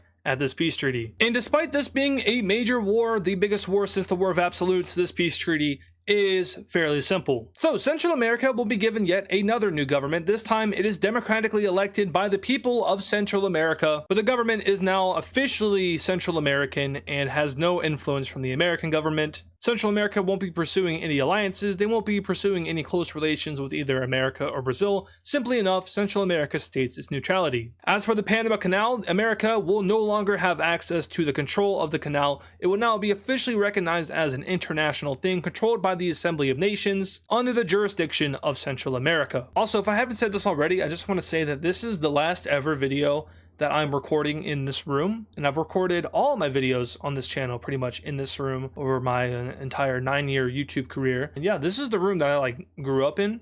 We moved here when I was 3. I grew up in this room, and I've recorded pretty much every video since I was 9 in this room. And this is the last one. This is a very special video, for me at least. This isn't the last video that is going to be posted with this background, because I already recorded Monday's video. So the video you see in 2 days from now, that's already been recorded when I'm recording this. But this is my last time recording. So yeah, just a little bit of personal lore in the WICSO video. But anyway, you can see that a little bit of land was exchanged between Central America and Brazil here. The old border looks something like this. Now, of course, I need to update that because America no longer has control over this area, but it went from this to this. Additionally, Brazil did gain a few of America's Caribbean islands, but not enough. America will retain control of this major island here that has the major city on it, but Brazil will gain control over all of these Caribbean islands. And all in all, this war pushes back America's blanket of influence. It now looks something like this, whereas before, of course, it looks something like this. So Brazil has gotten themselves a little bit of a repellent from that American influence. So that includes the America-Brazil war. America is still running their investigation into who exactly was supplying Brazil, because they have a funny feeling that somebody that shouldn't be supplying Brazil was indeed supplying Brazil. And if that somebody was supplying Brazil, that kind of changes everything. So America just wants to make sure that that is not the case. If that were the case, that would be not good news. But the investigation must run its course, so we're gonna let that cook and simmer. But for now, let's head on over here to India. Now, India looks like they got nuked 5 times, and that's not by design. That is the major city layer, so let's just hide that. I think India might have too many major cities. But more so, we're coming down here to southern India. These 3 countries are doing something that no one thought they would ever do. They're changing. You see, while these 2 countries are not in India's economic alliance, they are still heavily integrated with each other and India. They speak the same language, they hold the same heritage, the same culture, identity, same religion, just separated by sovereign borders. But these 3 countries have made a decision. And first of all, we have the dark purple country and the yellow country uniting together under one flag. The new capital city of this union will not be the one up north, it will be the one down here in the south. But that isn't the only thing that is changing, because this country here has become so integrated with India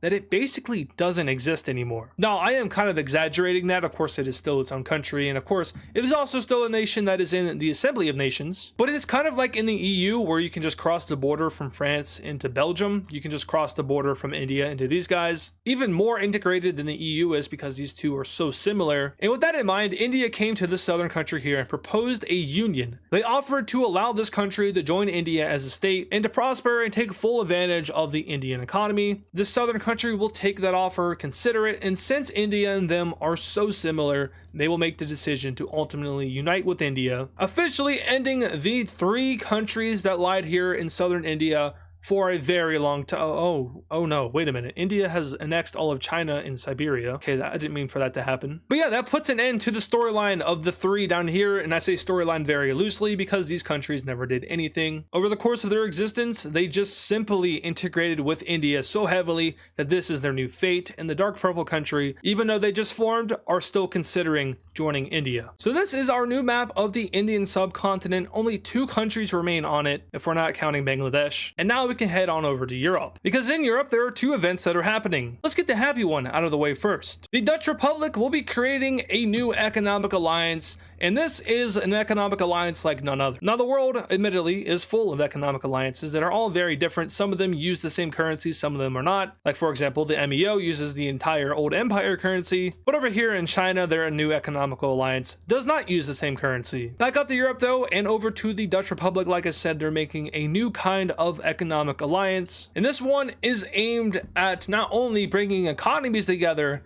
but bringing politics together. It is a political economic alliance, and it is very similar to the structure of the EU in real life. The difference is, though, it's not like the EU where they kind of integrate the countries together, where, you know, like I was saying earlier, you can go from France to Belgium without a passport.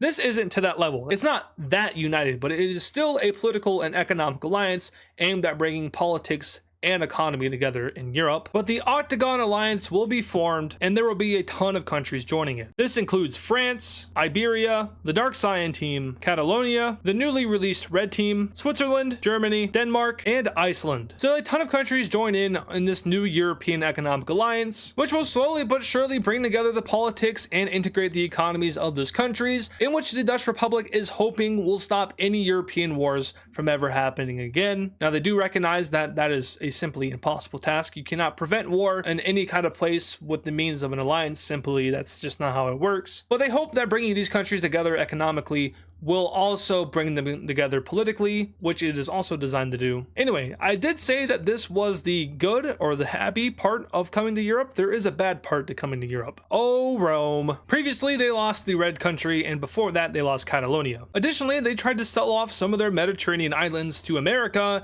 in exchange for forgiving debt and receiving aid in their collapse, or their economic collapse. But heading on over to the stability map, we see that Rome is in a bright red color, but that bright red color has shifted to dark red, as Rome is now in full collapse. You see, what Rome has been trying to do to stop their inevitable collapse is releasing territory one by one in areas which they think will break away if they don't stop their collapse. Since Rome is broke and doesn't have any money, it's kind of hard to stop that collapse, so what they did to put a band-aid on it all was to just release these 2 rebellious territories to stop any kind of civil war from happening. It turns out that was their biggest mistake. Giving independence to Catalonia led to the independence of the Red Country, and now there are a ton of other regions in Rome that are either calling for the government to give up their power or calling for the independence of their region.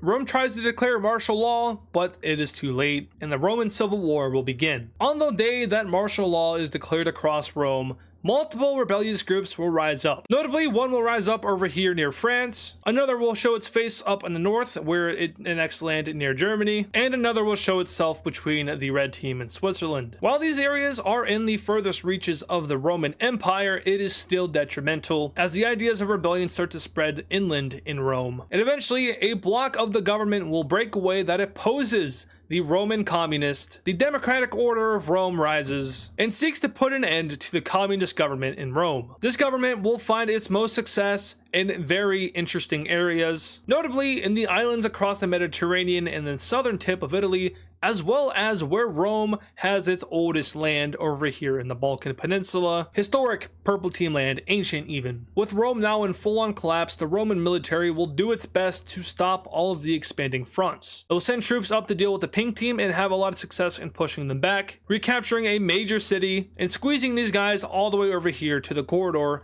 with the Swiss and the Red Team country. As for the Upper German country, they have a lot of difficulty in pushing back against these guys, as they are heavily supplied, likely by one of their neighbors. Now on to the opposition government, which has established that Roman democratic order. Rome will attempt to send their forces in and capture major cities in the historic land, which they do, but oftentimes they are met by their own civilians who are doing their utmost best to stop the advance of the Roman military. At this point, the civilians of Rome are cheering for the downfall of their country. Rome is going to call out for help. First, they're going to call on the Assembly of Nations, the organization which they felt forced into joining after World War IV, but the phone will not be answered. Rome is left alone. The Assembly of Nations outright refuses to answer the request of aid from Rome, which Rome does have the right to request. The Assembly of Nations has a program in which if a country is in civil distress, civil war, anything like that, they are allowed to take money in from foreign countries in the AN. All they have to do is contact the council responsible for such a thing, but the council is not picking up. Rome is cut off. They do not have access to AN funds. Additionally, the Rome will call out to their old allies like Poland,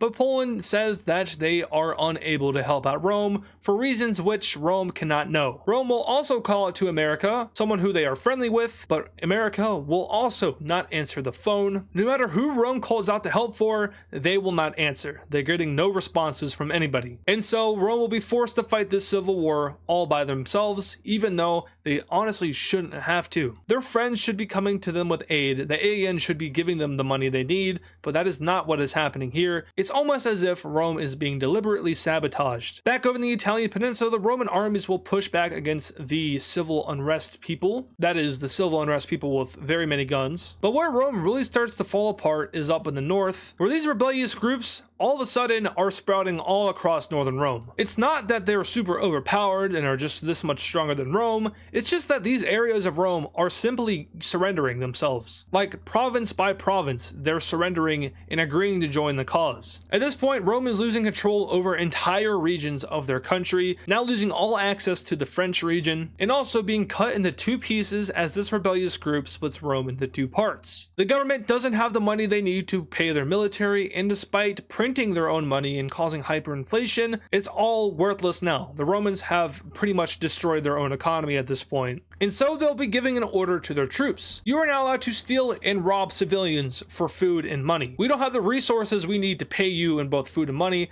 so just go get it yourself. You have the authority of the government to either rob a civilian of their money or go into a market and take all the food. When the Assembly of Nations hears about this order, they are, a little bit mad to say the least. Not only is this a violation against their own people, it's also a violation of the Golden Convention, you know, the thing that was made after World War IV to stop anything like this from ever happening again. And Rome is kind of like the first country to actually like deliberately and thoroughly violate this world's version of the Geneva Convention. And just to let you know, the AN and the UN are very similar, but one area that the AN excels in where the UN falls short is in the area of response. When you break an international law, the UN will just slap you in the face. When you break an international law in this universe, the punishment is a little bit more severe, and there are countries that are willing to take action. What Rome did will be reviewed by the Security Council of the Assembly of Nations. Once again, that includes America, Mexico, Ireland, Greece, India, Tibet, China, and South Africa. These countries are responsible for enforcing punishment if a country breaks international law, and if a majority of the Assembly agrees and votes in favor of punishing that country. So the Assembly will vote,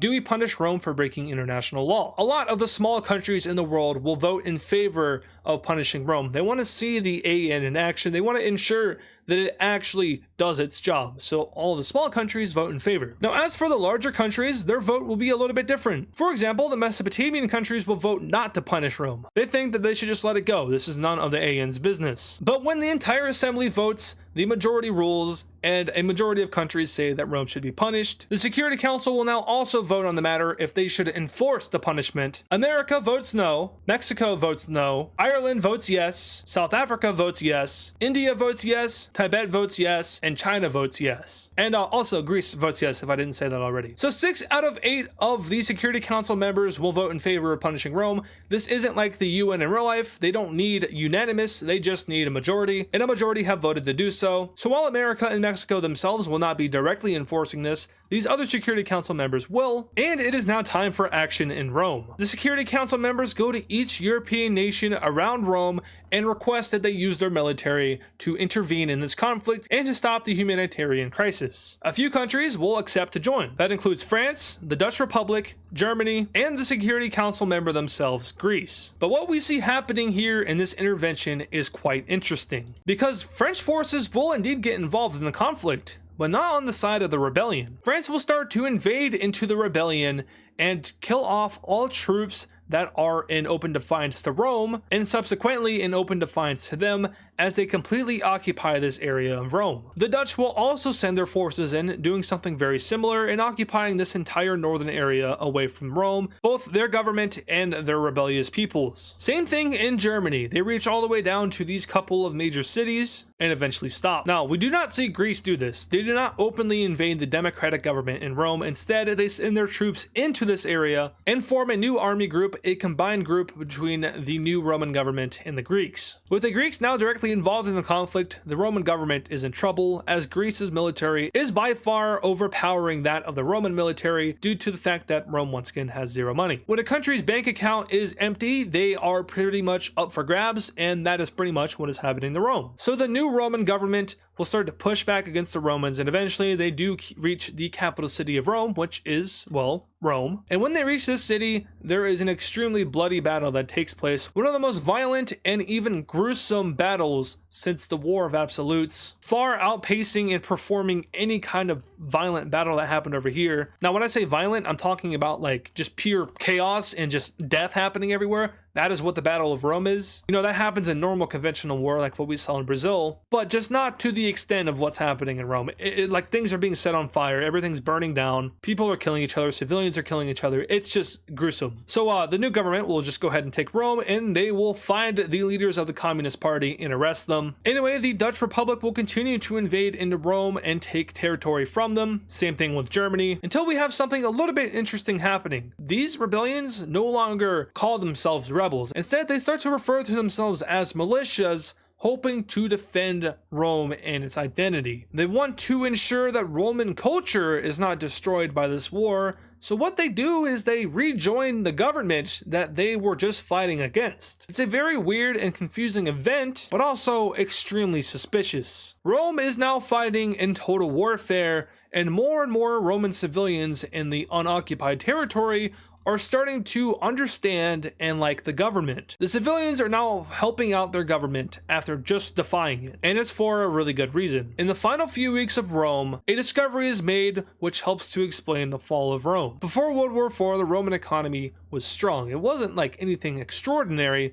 but it was definitely capable. It was a top 15 economy. When World War IV officially broke out, they took on a ton of debt. They owed money to countries like America, and while their debt to America was genuine, their debt to other countries, not so much. Specifically, Rome's debt to other Security Council members, like India and China, had some extreme fine print. And that fine print was extreme interest rates. So when it was time to pay back their debt after World War IV, Rome experienced a hike in the amount of money that they owed to these other Security Council members, like Greece, for example. Rome knew that they would be unable to pay back all this debt. They knew that they would be in trouble if they didn't either, so they decided to join the Assembly of Nations. They hoped that joining this new political international order would allow for their country to not be looked at suspiciously, but be looked at as like any other country in the world, showing that Rome is willing to collaborate with other countries and take a step forward in this new era. That turned out to be the biggest mistake that Rome could have made. These Security Council members had planned for Rome to join. They wanted to squeeze Rome into joining the AN, and with the extreme interest rates that they were charging this country, they knew that Rome would join, and they did. After Rome joined though, things got a little dicey, because the Assembly of Nations wanted to squeeze Rome of all of its money and force it into an economic collapse, which would eventually lead to a political and full-on collapse, with multiple rebellions and countries breaking away. The Assembly of Nations plan to get rid of Rome was successful, and many countries knowingly took part in this, like the ones that were involved in this war: France, the Dutch Republic, Germany, and Greece. The masterminds behind the plan, of course, were the Security Council members that didn't like Rome, like Greece and India. The reason that America and Mexico did not vote in favor of punishing Rome is because they kind of sort of maybe knew about this plan to squeeze Rome of all of its money and force it to collapse. It's just that if America was to open their mouth about, squeezing Rome of its life, they would be deemed a hypocrite and they would be exposed, so they chose to stay silent. Now, the plan to collapse Rome, it wasn't like a public AN policy or anything. A lot of countries did not know about it, and a lot of countries still don't know about about it. It's a relatively secretive thing, and on the surface it just looks like that the AN was, getting involved to stop the humanitarian crisis, which was indeed real. It's just that the humanitarian crisis was also kind of like a false flag into just setting your forces in and getting rid of Rome. But the new Roman government is successful, and the Roman communist government has been gotten rid of. Many civilians in Rome are happy and are looking forward to the days ahead, while the ones that were fighting up here in the last couple of days of the Roman Empire's existence are skeptical and scared. Anyway, let's go ahead and take a look at the Treaty of Rome, which will completely reshape this country. So looking at this treaty here, we can see that Rome has been heavily damaged. They've lost a ton of land, and let's go ahead and break it down a little bit further. Starting over here in the far west, we can see that France has completely annexed this portion of Rome away from them, and it is now integrated back into French territory. Looking at the stability map, we can kind of see what it used to look like and now how France has annexed that. But heading on over here to the Dutch Republic, they will be annexing this small portion of Rome. On over to Germany, they'll be annexing this large portion of Rome, which also includes war spoils from World War IV, something that Rome isn't too happy about losing, but whatever. Now, noticeably, you'll see that there are two new countries here in the north of Italy. This one bears resemblance to a very old country that was made into a region of Rome. That region has gained its independence, so if you want to still call it that country, technically you can,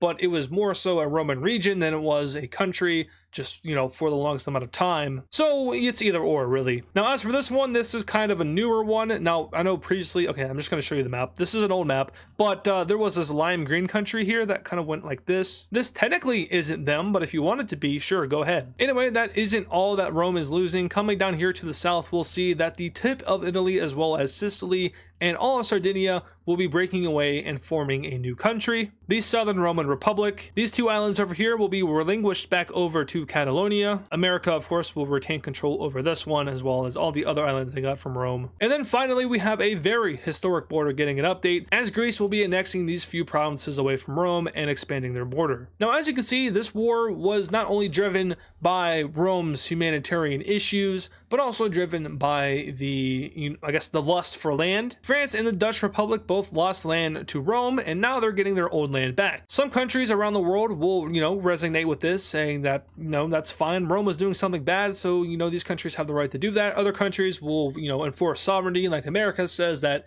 this is wrong. This war should not have been used to gain land from Rome. This war should have only happened to stop the humanitarian issue. So there are two sides to this, and both have some pretty good points. Now, as for the new capital cities, this blue country will have their capital be right there. That is a historical capital city, and this green country only has one major city in which they will make into their capital city. The pink team will also be making a capital city, and theirs will be right here in the north. As for the Assembly of Nations, all of the new countries that were carved out of this peace treaty will be joining the AN. So the green, the blue, and then also the pink country will join. Now, what about these two other breakaway territories like Catalonia and the red team? They broke away on their own, meaning that there was no binding treaty to force them into the AN. These guys are kind of binded to it, whereas these guys are not, so they are allowed to make their own decision and join if they want to. I hate to have it all seem to happen at once, because it truly wouldn't happen all at once, but these two countries will eventually, over the next few years, join in on the AN, making Western Europe very united in this cause. Now, as for the old Roman government, they are, like I said, kicked out, and they are no longer in power. The democratic order of Rome won the war and thus win the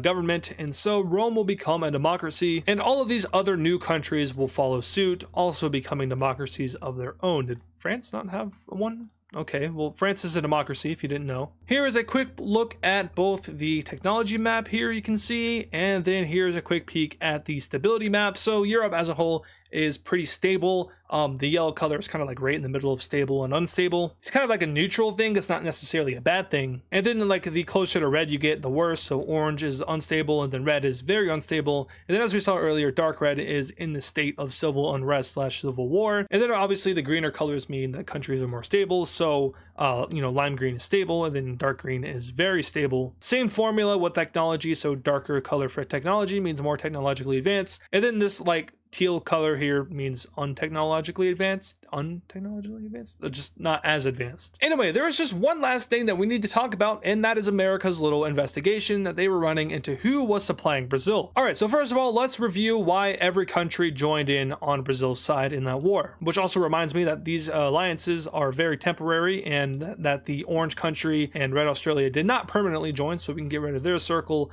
as well as these guys' circle. But obviously these two countries joined for the same reason that Brazil joined, to stop American imperialism and kick them out of South America. America knows why the Orange Country joined, and they will choose to redact the information from the Assembly of Nations report. Basically, they're withholding all information as to why the Orange Country joined, which other nations find very suspicious. Anyway, though, there's not much we can do about that. What about Red Australia? Well, they also joined for the same reason as to why Brazil joined, to stop American imperialism, this time just focused around Oceania. They were successful, and now America is investigating all the countries that aided Brazil. Okay, so most of the countries that are aiding Brazil are countries that don't like America and don't like imperialism in total. These are countries that have been colonized before, so a lot of African countries, and also countries that have just been involved in a lot of wars. Those were the main ones supplying Brazil, but America does discover exactly what they were hoping they would not discover. A super powerful donator to Brazil, and not just any super powerful donator, one that is the strongest country in the world. America discovers that China was aiding Brazil in the entirety of the war against America, sending them money, guns, equipment, and even troops. When the Assembly of Nations was created between America and China, there was an agreement made that the world would be divided up between influential barriers. I've talked about this before, but basically America established their zones of influence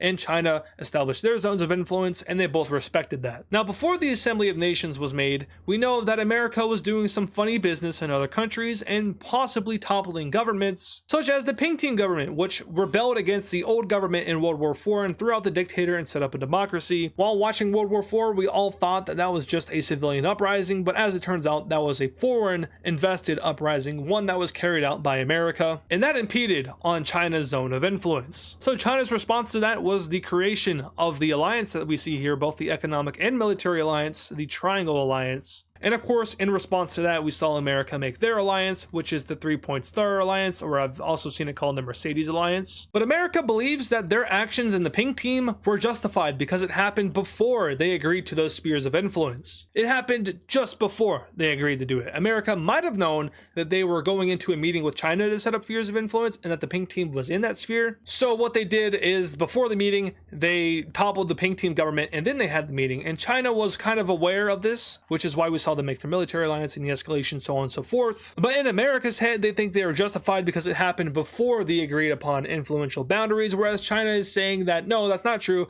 because we already knew what the influential boundaries were going to be. We just hadn't legally agreed to it yet. So who do you guys think is right? Do you think China is in the right here, or do you think America is in the right here? Legally, America isn't wrong, but China does bring up a good point. America already knew they were going to do influential boundaries, and they already knew that the Pink Team would be in China's influential boundary. Anyway though, now back to the present. America is very pissed off. They're so pissed off that they're kind of done with this whole working together with China thing, and America will be severing all relations with China. Diplomatic activities are put on pause, and the world rumbles just a little bit. But this isn't the only thing that America has planned. They're putting a new plan into motion. This is their plan B. They will be expanding their alliance to include one new country, and this country will be a game changer. India will be making an official entrance into America's military alliance. So with India joining America's alliance, everything changes because now we have the second and third strongest countries in the world working together in the same military alliance with a common, not enemy, but a common rival. And of course, that's China. Now, China has been mostly minding their own business over here in East Asia. We did see them recently go ahead and take the Strait of Malacca. But for the most part, the country that's been doing all the imperialism has been America, and that's not changing today. Because an alarming amount of American naval vessels have been spotted in Malta, and these naval vessels are heading over here to the east in what many countries in the surrounding area are calling a long-range naval operation. Suddenly, American vessels stop off the coast of Egypt and suddenly start to open fire on the Orange Egyptian country. America has began their invasion of Egypt. So they're not wasting any time. Immediately after getting spanked in the war against Brazil, they're right back in action, and this time they're taking on a much weaker opponent and an opponent that doesn't have any allies. Now, this is an Assembly of Nations member, which will of course warrant a response. But as we've seen so far, the responses to Security Council members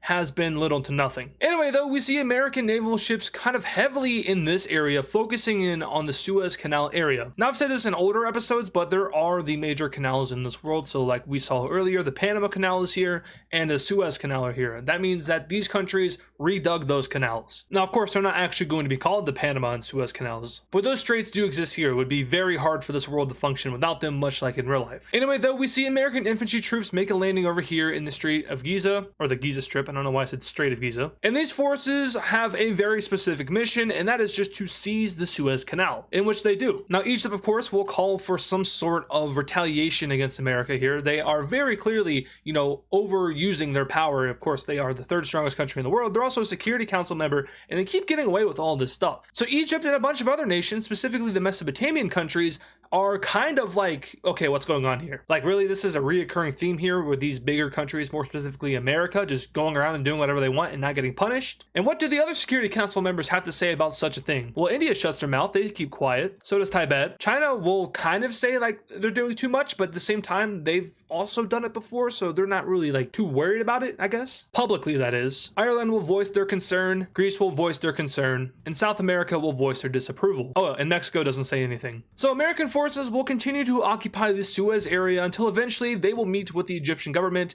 and try to work out a peace deal. Now, the Egyptians are very hesitant to do this because they've been very clearly attacked, but they do know at the end of the day that they are simply overpowered by the Americans, and without any military allies in this war, they stand little to no chance in repelling the American invaders, even if they're thousands of miles away across the Atlantic Ocean. Put it simply, America's navy is just too strong. So Egypt will be forced to sit down with the invaders and make a peace deal, one of which they're not going to like very much. America will be seizing complete control over these provinces in Egypt, so all three of these are the Suez provinces, and they are now American. And just like that, the war is over. It took around 6 days. And that really highlights just the, the eliteness of the American Special Forces and the American Navy. But like I said, some countries are kind of fed up with this whole Security Council member thing. More specifically, the Mesopotamian countries are going to try to draft legislation to completely abolish the Security Council and the Assembly of Nations, citing that it is just simply a way for these 8 countries to better control the world and to keep their weaker regional powers in check. Very quickly, other members of the MEO will join in on this, such as Egypt, who just got invaded, Sudan, and every member of the Green Circle Alliance. They want to put an end to the Security Council of the Assembly of Nations. But in order to do that, they need a vote by the Assembly, a majority vote, and they also need a majority vote by the Security Council. Do you guys think that the Security Council is going to vote in favor of abolishing the Security Council? Absolutely not. So while they might be able to get the Assembly to vote in favor, they will never be able to get the actual Security Council to vote in favor unless some of these countries realize what's going on. And those countries that have a chance to change this are like Ireland, Greece, Tibet, South Africa. Those are the countries that have a chance to actually pass this act, but so far it doesn't look like any of them want to give up their status as Security Council members. So for now, we head north up to Russia, where the warlord is once again making another move. In a seemingly retaliatory move, the Russian warlord will be sending his troops over to the border of the Light Cyan country. But these guys have no allies, they're not a member of the Assembly of Nations, which means they're absolutely cooked in this war. Those aren't like the primary reasons. The primary reason is that they're just straight up weaker than Russia. So the warlord will send his troops in, focusing in on the areas around his major cities as to protect them from any chance of invasion by the Dark Cyan team. But once again, I don't think Russia has to worry about that. They are simply way stronger than the Dark Cyan team is. A new campaign will be started in the south of this invasion, focused on the capital city of the Dark Cyan team, and very quickly Russian forces start to near this city and eventually take it. And the tragedy of the former HRE continues as these Russian countries simply fail to prop themselves up and to stand against foreign invaders. Although this time, it's not so foreign, it's more domestic. The Russian warlord will quickly seize complete control over all major allies of this country, which will force it into capitulation. And finally, the two sides will agree to sit down to a peace treaty, one of which will spell out the fate for the Dark Cyan country. So let's go ahead and take a look at this treaty. And in this treaty, the Cyan country ceases to exist, and Russia will fully annex their country. Now, there is an alliance that is geared towards stopping this Russian expansion, but unfortunately, it only has 3 members, and they're focused on keeping Russia out of Europe, not specifically Asia. So while, they condemn Russia for what they did and feel bad for the Cyan country, they ultimately don't really care because it's not Europe. That also spells out worriness for other countries around Russia though, like the yellow country down here and the brown country up here, who are unprotected and are not in any major alliances. Furthermore, neither of them are in the Assembly of Nations. But don't worry, because that's quickly changing. Both of these countries will opt to join in on the Assembly of Nations, hoping that it is a method to keep them alive and well, even though so far the Assembly has shown that they don't care about regional wars, they only care about stopping global war. On the topic of the Assembly of Nations though, we have a few events taking place in Africa that are going to kind of change things up a little bit. First of all, the 3 northern Mediterranean countries will all be joining the Assembly of Nations around about the same time. So that includes Libya, the Mediterranean country, and most notably West Africa. They do this for pretty simple reasons. They don't like the imperialism happening in the war, they don't like how useless the AN has been at stopping these regional wars, so they're joining to add a vote in the count against imperialism. Also, West Africa has a pretty good feeling that they can maybe work their way up and maybe become a Security Council member, although no other country has really become a Security Council member, it's only the founding ones, but they might be able to change that, who knows. Maybe they'll get the surrounding countries around them to vote in favor of adding them, but then again they would have to get the approval of the Security Council itself, which probably isn't too likely. Anyway, we are going to be staying in Africa here for a second because we have a change happening in the Green Star Alliance. First of all, West Africa is kicking out 4 countries at once, and these are all of these 4 countries here. They are all just removed from the alliance. Now, it is a currency-based alliance, which makes this move kind of hard on these 4 countries. It also makes them not like West Africa at all. It actually just completely changes up the relations. Back when West Africa was fascist, you know, they were friendly with all these countries, and even the Orange country, but ever since they became a democratic country and moved towards a better pace, these sub-Saharan African countries just do not like them anymore. It could mostly be due to the fact that their ideologies differ, but as I've said very many times before, ideology doesn't have too much of an impact in this universe as it used to. But even then, it's more likely than not that West Africa kicked out these countries because of their undemocratic ways. But to make up for that, West Africa will be expanding their alliance as well. They'll be adding in the Mediterranean country, as well as this recently united Central African country. So that will do it for all of the alliance changes, as well as the AN changes, but we are not done in this continent just yet. We have to come over here to the one and only Ethiopia. These guys have been under AN occupation for very many years at this point. World War IV was a decade or 2 ago. That's mostly up for open interpretation. I'm kind of giving the time back to you guys, so I'll leave it to you. However long ago you want World War IV to be is however long ago it was, but I'm just going to say it was at least 1 or 2 decades ago at the very least, meaning that this country has been occupied for that long, and that is a very long time to be occupied. So finally, these guys are going to be getting released by the Assembly of Nations and will become a country once again. Now don't be frightened everyone, they've changed for the best. These guys are not who they were. I know it's the same color, but just trust me, they're not who they were, I promise. Here, I'll prove it to you. They're full-on democracies. So when most countries are released or, you know, get their independence, they're limited democracies, they're not full democracies, but the AN has done a magnificent job at, you know, rebuilding this country and setting up a stable government structure to where they're not going to have any kind of relation to the past. Essentially, this is a brand new country built on itself, built in the ruins of the former empire, and their history is very well known. Yeah, it's like, you know how in Germany, like any kind of relation to their past is very taboo? It's very taboo here, even worse. Because arguably, this country did a little bit worse than Germany did. Now, I'm not discrediting what Germany did. That was really horrific. But this country had nuclear bombs, and they were dead set on launching those things. As far as we know, Germany didn't have nuclear bombs, so they're a little bit worse in the sense that they were aiming to take out a lot of people. Taking a look at the stability map here, we can see that they are now a Lime country now that they are released, meaning that they are fairly stable, which is certainly a promising sign. Now, I do want to stay on this layer and also stay in Africa for a little bit longer because we need to update some of this stuff. So first of all, we have West Africa becoming a stable country and Libya becoming a medium country. Up in Europe, we have a few changes. Most notably, we have the Dark Sign team becoming a stable country, as well as the Dutch Republic and Switzerland. Over in Mesopotamia, we have this yellow country here, which is actually the purple country, becoming a lime country. I just said a lot of colors, that might have been confusing. But then over here to Asia, we also have India becoming a stable country, and I believe that's about it for the updates. So the world has become fairly more stable, most notably in the regions where in real life they're not so stable, like the Middle East is actually completely stable in this universe, which is pretty amazing. Whereas, you know, Europe is fairly mixed to unstable. I mean, there's one unstable country that's an outlier here, but they're working on it. Anyway, we're now coming down here to Oceania, and more specifically to the Red Australian country, who is going to be going on a conquest. Now, recently they did rebel America, and they rebelled American imperialism, but it turns out that Red Australia only cares about imperialism when it's not them. Essentially, they're hypocrites, which is a growing theme in this era. Also, there is just way too many major cities in Australia here. I do apologize that there's like way too many major cities. I don't know what I was doing when I did this, but obviously it was a little bit too much. Anyway, Red Australia is going to be going out, sending their navy into the Pacific and targeting all of these Pacific islands over here. Their invasion of these countries goes very smoothly, and it's reported that a lot of countries don't even know that this happened because these countries are so small and irrelevant. But one by one, Australia starts to move into each and every one of these countries, seizing 2 complete ones within 3 weeks of each other, and then later also taking over this dark green country here, which is right off the border and coast of the yellow team. Now, Red Australia will make an attempt to invade the Papa Grey country, but they will be repelled by their forces and fail in that invasion, so they will be allowed to live. But as you can see, for the most part, Red Australia has done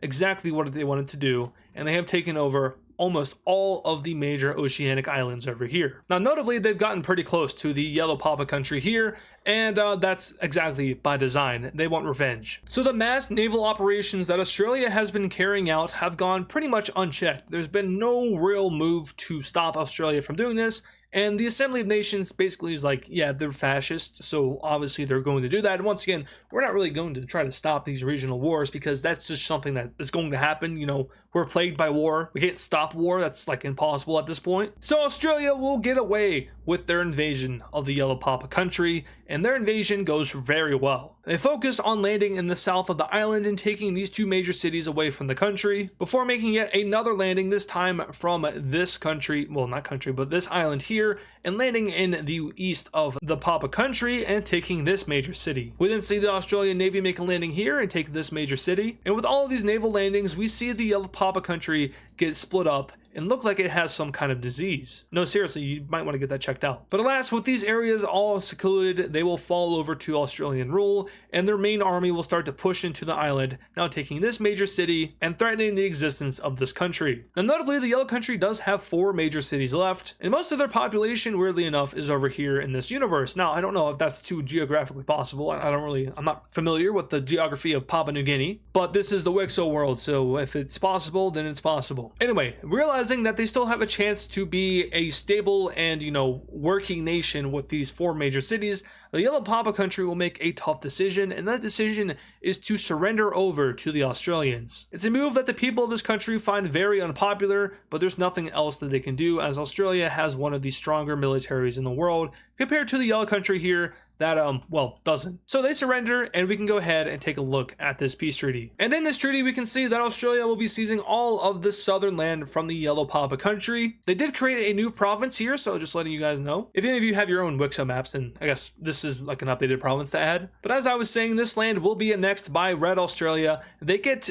not only their old land back, but they get a ton more back, taking over around 2/5 of this island and asserting themselves as a very dominant, not only naval power, but a very dominant regional power. Now, we've been talking about the military capabilities of countries a lot and how powerful they are. I think it's around time that we do an updated power rankings. It has only been 6 episodes, but I think it's pretty important that we go ahead and do this now. So starting off on this list, we can see that there are 2 countries at number 1. There's 1A, which is China, and 1B, which is America, meaning that America has slowly but surely started to close the gap on China. It doesn't mean that China has stopped progressing, it just means that America has been progressing a little bit more so, and that might have something to do with all of the wars that they've been involved in and pretty much all of the wars that they've been winning. Now, it is notable that both of these countries have seen extreme economical surges, which may or may not be related to the areas which they have invaded. Now, at number 2 in total rankings, we have India. This is something that hasn't changed, but India is still the 3rd strongest country in the world. And I'm not too sure if I should have them at 3 or at 2 because, technically America is number 2, they're 1B. So we'll keep India at 3 here. There isn't a number 2, even though America technically is number 2. They're just very, very, very close to China in that regard. Now at number 4, we do still have Brazil. They are holding on. They just repelled America's invasion in the previous episode, but they also gained a ton of military equipment and money from foreign countries, which have also bolstered them to make up for all of the war that they've been fighting against America. Now this is where the previous list and this list diverged, because previously Rome was number 5, and obviously Rome isn't doing too well anymore. So they have an updated number 5 on the list. And that country is actually going to be Ireland. Now, they have since consolidated complete control over the British Isles, making them somewhat stronger. They have taken land from the former Dutch Empire, which of course was probably well developed since they were one of the strongest countries in the world as well. And since then, of course, they have been working on themselves mostly. They haven't really been involved in any wars at all other than World War IV. But also, they've jumped over 2 countries which have seen really big collapse. Both Vietnam and the Purple Country were 5 and 6. They fell apart, so Ireland takes their spot. Now, at number 6 here, we have a very interesting country. We have Red Australia making the jump from number 9 all the way up to number 6. It's kind of the same philosophy as Ireland, but they've also become a lot stronger since the conclusion of World War IV. Now, at number 7, we have a country making a return to the top 10. This is going to be West Africa. They've done a good job at rebuilding themselves, and they have since consolidated themselves into a top 10 power once again. Now, at number 8, we have South Africa. They make the jump from 10 to 8. At 9, we have Norway. And at 10, we have Mexico. So this is our new top 10 power rankings in the world. Make sure to remember this list because we're probably not going to be doing another one for a little bit. But these are your top 10 powers in the world, combining military, economy, and stability. But now we have to go on over to Korea, where we have something kind of concerning happening. So obviously, Korea and China have a very historic and ancient rivalry with each other, but recently we saw Korea join in on America's military alliance. We also saw China make their own military alliance in the region, so tensions between these two have been brewing. But recently, we've seen an increase in military activity in Korea, and most notably, we've seen America holding joint military operations with Korea in the Yellow Sea. More so in this area along the coast of Korea, which is technically their waters, but it's also right on the maritime border with China. So to give you a full breakdown of what has happened over here, America and Korea are doing naval war games with each other, focusing on improving each other's naval capabilities, but they kind of stray a little bit too far. They get a little bit carried away and start to drift out towards China's coast. Now, when this happens, of course, China will send their navy out to go ahead and get rid of those vessels because they are in their water at this point. And we have a little bit of a standoff happening between the American and Korean navies with the Chinese Navy. Now, the leaders of both China and America know about this situation, and they will make the biggest emphasis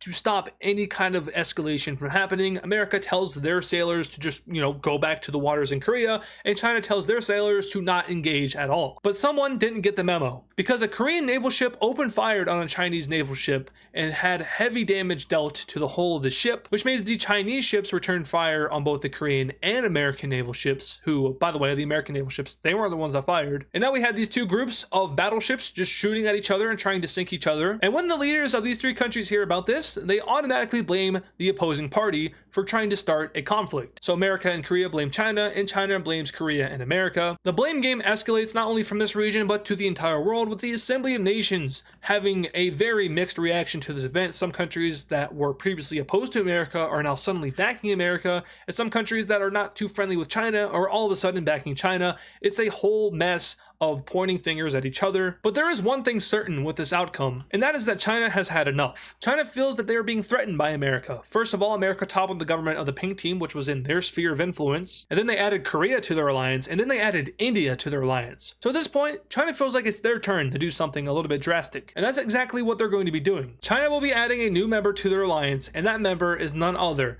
than Russia. As it turns out, China has been funding the Russian warlord in total as a way to impede on America's sphere of influence in retaliation to what they did in the Pink Team and Norway. And this will once again shake the balance of power in the world, as China now has added a top 20 military power to their alliance and escalated their tension with America to a point to which neither country wanted to reach. Eventually, both navies in this area will back down and return to their respective harbor, and a military confrontation is avoided for now. Back in Europe, we have a few countries that are not too happy about this new alliance that has just popped up on their border, and more specifically, Finland is sounding the alarm in their country because they do not want to get involved in another world war. They are just on the peaceful path right now. So what Finland is going to do is that they're going to leave the Pentagon alliance that they helped form. Finland sees how their involvement in the Pentagon alliance could, pull them into a possible conflict, a conflict in which they don't want to fight because Finland wants to ensure that their country is safe first and foremost. Now, of course, Finland was willing to defend Europe, but things have changed. Now that China and Russia are working together,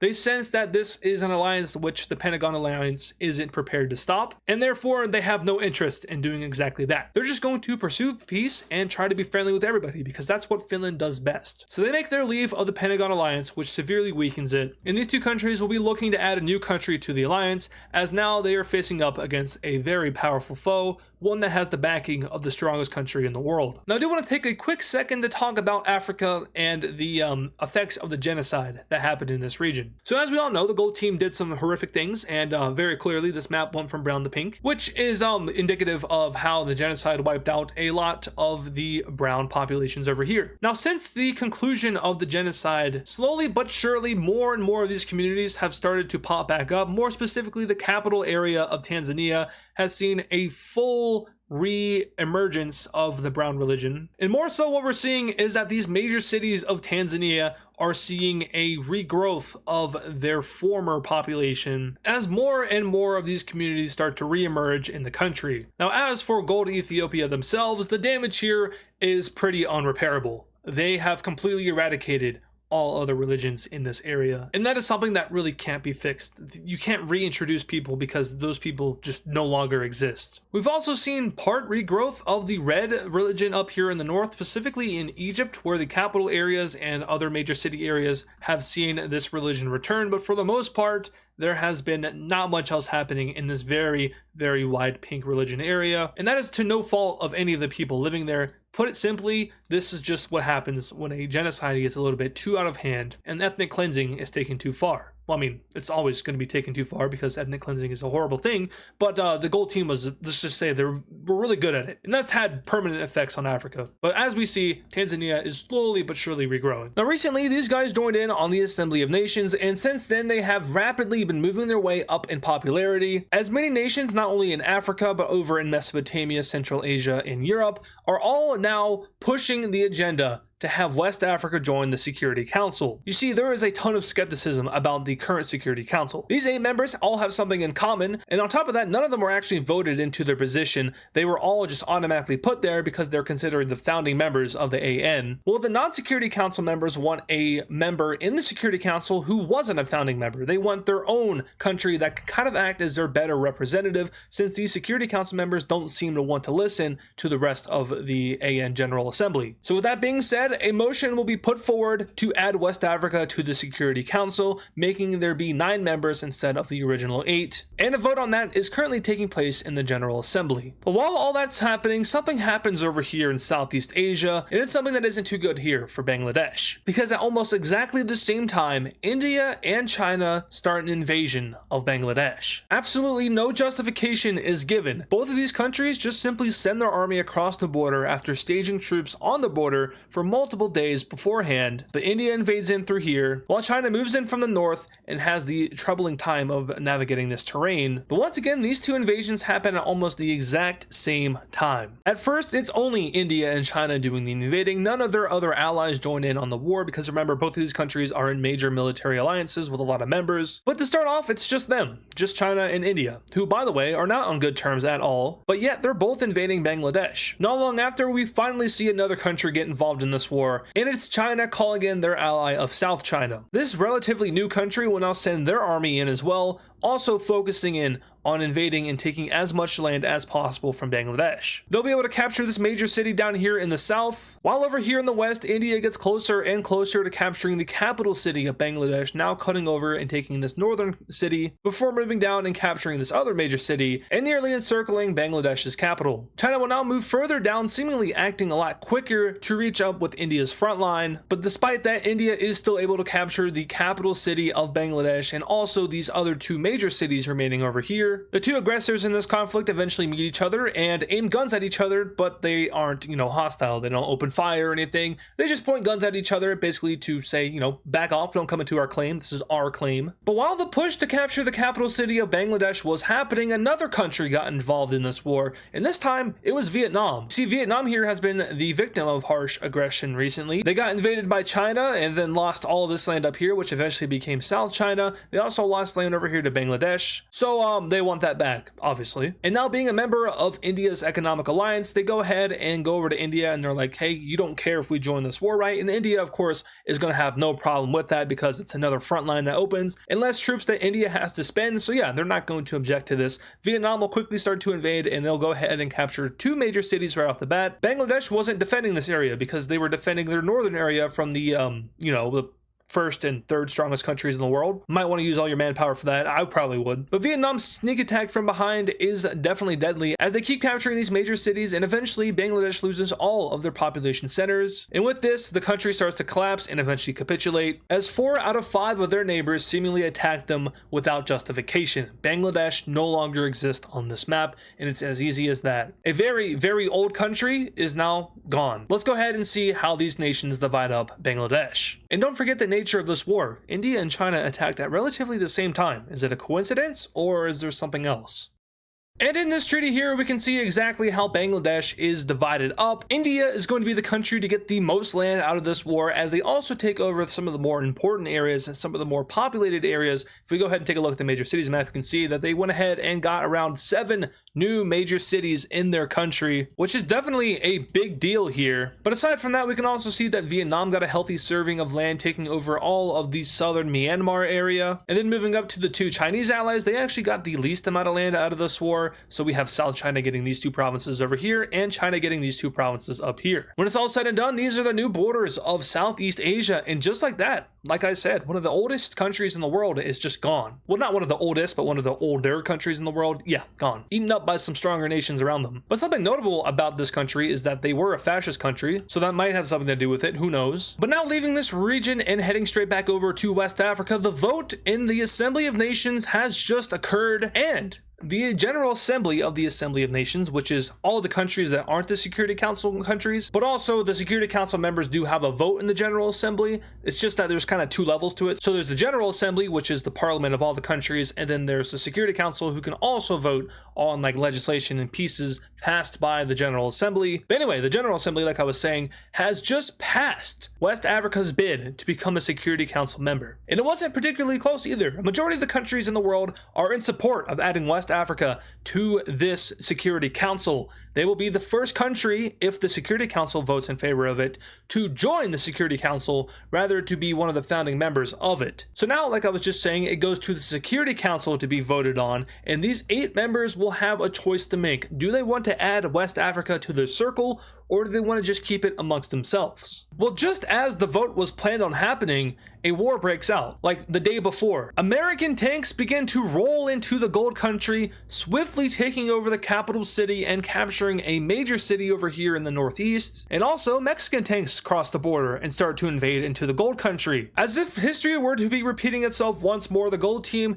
is quickly overwhelmed by their surrounding neighbors, as members of the 3-Point Star Alliance swiftly move in and take over complete control of the country and force the hand of this government to go ahead and sign a peace treaty with these 2 governments, one that will eradicate the Gold Country from existence and simply annex it into both America and Mexico. So let's go ahead and see what that treaty looks like. And in this treaty here, we can see that this country gets pretty much split into 2. I'm not really too sure which country got more land. It looks pretty even to me, but America will be annexing this northern portion and Mexico will be getting this southern portion right here. And also what we have happening here with this peace treaty is something we don't see happen too often, but America and Mexico will make the decision to redistrict the provinces of the Gold Team. So it's really not even recognizable anymore. If you knew what the old provinces of the Gold Team looked like, you would understand why I did this. But also, they just wanted to redo the provinces anyway, because they want to have a particular border set up here, and that's what they've been able to establish. So with all that happening and being said, we do know that the Security Council vote was delayed by this war, but now that the war is over, the vote can be held. So America, Mexico, South Africa, Ireland, Greece, India, Tibet, and China will now all vote on whether or not to add West Africa into the Security Council. The votes go as follows. Ireland and Greece jointly support the idea in the name of clearing the kind of speculation around the Security Council. Ireland and Greece want to make sure that these other countries don't, think that the AN is just another one of those, Dutch ploys to take over the world. That's not what this is. This is actually an attempt to bring the world together. So Ireland and Greece jointly submit their claim and vote in favor of adding West Africa, hoping to show that the Security Council is not some above the law kind of thing that can just do whatever it wants. So that's 2 votes in favor. Next, we have South Africa submitting their vote of yes, kind of similar to what Ireland and Greece said, but just not jointly stated with them. Tibet will also vote in favor of adding West Africa. So that's already 4 out of 8 of the votes, meaning that all they need is 1 more vote to go ahead and add West Africa into this thing. So now it's time for the rest of the gang to vote. Starting off with America. They vote no, and following their vote of no, Mexico also votes no. Then China votes no. We now have 4 yes votes and 3 no votes. And in order for this to pass in the Security Council, they'll need a majority of votes. There's 8 members, so you need 5 votes for that majority. And it all comes down to India. If they vote yes, West Africa is added. If they vote no, then the vote is canceled and it will not pass. India is heavily lobbied by other countries in their matter to either add or not add West Africa. America and Mexico are definitely forcing their hand on India. The Europeans and South Africa are definitely trying to get India to vote yes. They're explaining the reasoning as to why India should vote this way. But at the same time, India is a member of America and Mexico's alliance, and therefore there is slightly more influence from them. And as we all know, America and Mexico voted no, and therefore they're telling India to also vote no. And then there's China, who, India and China aren't on the best terms or anything, but China is also telling India that they should probably go ahead and say no to this. Tibet will abstain from influencing India's vote. They don't think it's their place to, influence India into yes or no. So the vote comes down to India, and at the end of the day, India will go ahead and they will choose to add West Africa to the Security Council. A shocking vote of yes, not only to their allies over here in America and Mexico, but also to the Europeans who thought that America's influence would go ahead and strangle any chance that India had at voting yes. But as we can see, India has spoken, and they do think that West Africa should be added to the Security Council. So with all that being said, this legislation will be ratified and West Africa will be added to the council. Northern Africa will now cheer as they have proper representation in the AN. Previously, it was only South Africa here, and they more so spoke for Southern Africa than they did for Northern Africa, and that's for a very obvious reason. But now that North Africa has a member on the council, it could be better for them. More particularly, these northern Mediterranean countries are very happy, whereas these countries are probably feeling indifferent and maybe a little bit hostile towards West Africa, considering they were just kicked out of their economic alliance in the previous episode. But all in all, the Security Council now expands to 9 total members, meaning that there can no longer be a split vote. You can't have 4-4 votes anymore. You can now have 5-4 votes, which makes the majority a lot more clear and prevents any kind of road bumps further down the line.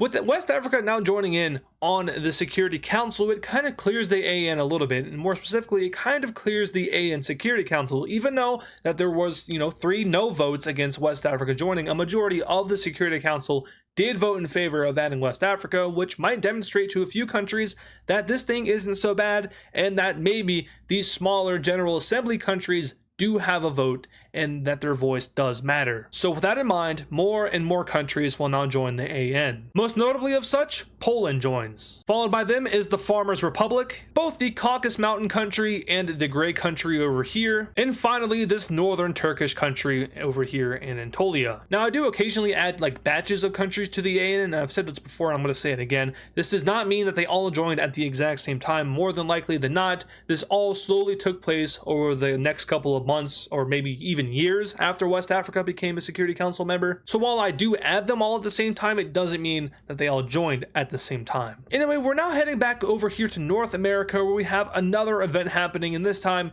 it is centered around the Unitarians. So far, they have seen extreme success in their new idea and their new identity. Unitarianism is flourishing across northern North America, flourishing under democratic values, enjoying great technology and strong stability. The Unitarians have set their country up as an example of the ideal country, the ideal civilization and society where everyone is truly equal and there is no corruption. If we had a corruption map, the Unitarians would be at number 1 in terms of no corruption at all. We don't have a corruption map though, so I can't really demonstrate that, but they are the least corrupt country in the world, which is absolutely crazy considering multiple things like their location, their population, which is probably more populated than a lot of the other North American countries, their history, and very divided history at that. So Unitarianism is definitely working and more countries have interest in joining the Unitarians. This time around, it's Greenland. Now, Greenland has mostly just been chilling. They got invaded by Norway in, I think, World War III, but other than that, they've just been chilling.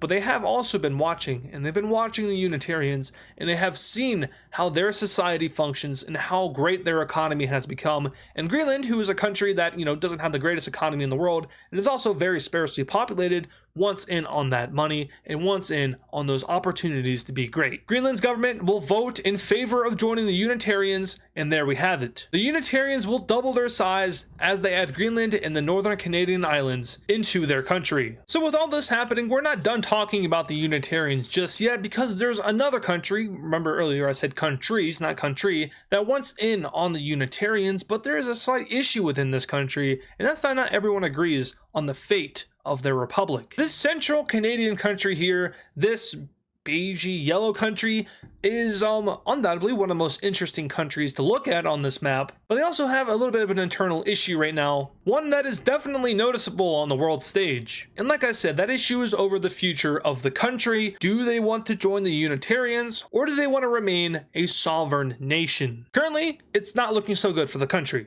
A majority of people want to remain as their own thing, but there's a growing number of both citizens and representatives that want to join the Unitarians, as their country, as they feel, is better off under a better economy, as the main economic source of this country is probably wood. So outside of timber, what else do they have here? Well, they have all the resources that northern Canada has in real life, but there just isn't enough people in this country for it to succeed and continue to grow as an economy. And that's why there's a growing number of people who are calling to join the Unitarians. Now, those aren't the only two groups that are fighting within this country. There's also groups of people who are suggesting that the country is partitioned amongst its neighbors, saying that the more populated southern areas should go over to America. Because America has one of the best economies in the world, it would make these people down here who are more urban and, less favorable of this upper area a lot more happy. There's also people who are saying that America shouldn't get anything, and instead we should just split the country into two. Alaska gets half of it, and the Unitarians get the other half. Therefore, the Unitarians aren't gaining too much power, not that anyone thinks that they're a threat or anything, but some people over here in the West more so align with the cultural values of Alaska than they do the Unitarians, which, this is a new thing that a lot of people aren't used to just yet. Whereas Alaska, it's not the exact same religion, but it's a branch of the same religion, therefore, it's very similar. Like I've said before, these lighter shades of color here, like the purple and the lighter purple,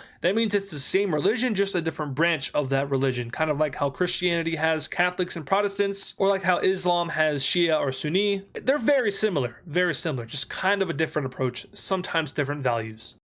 But trouble begins to brew in this country, as no official of the government can give a direct answer as to what the fate of their country will be. And more so what we're seeing is that less and less people are in support of remaining how they are. There is, at first, a lot of people who are like, why don't we just, stay how we are? We're fine with how we are. But those number of people are slowly shrinking, and the people who are either in favor of the Unitarians or in favor of partitioning the country are getting more and more numbers. But now heading over here to the Horn of Africa, we have a very quick event taking place, and that is the formation of the Heptagon Alliance. Yes, Heptagon, we are kind of running out of shapes here. But the gold team, the lavender-ish country, and the green team over here will all come together and form the Heptagon Economic Alliance, and it's basically just a regional alliance focused on this strait right here going into the Red Sea and out over here into the Gulf of Aden. Hey, that's me. Now, on the topic of economic alliances, we're going to go ahead and jump over the Indian Ocean over here to India, where they are also adding a member to their alliance. And this time it is the purple country down here,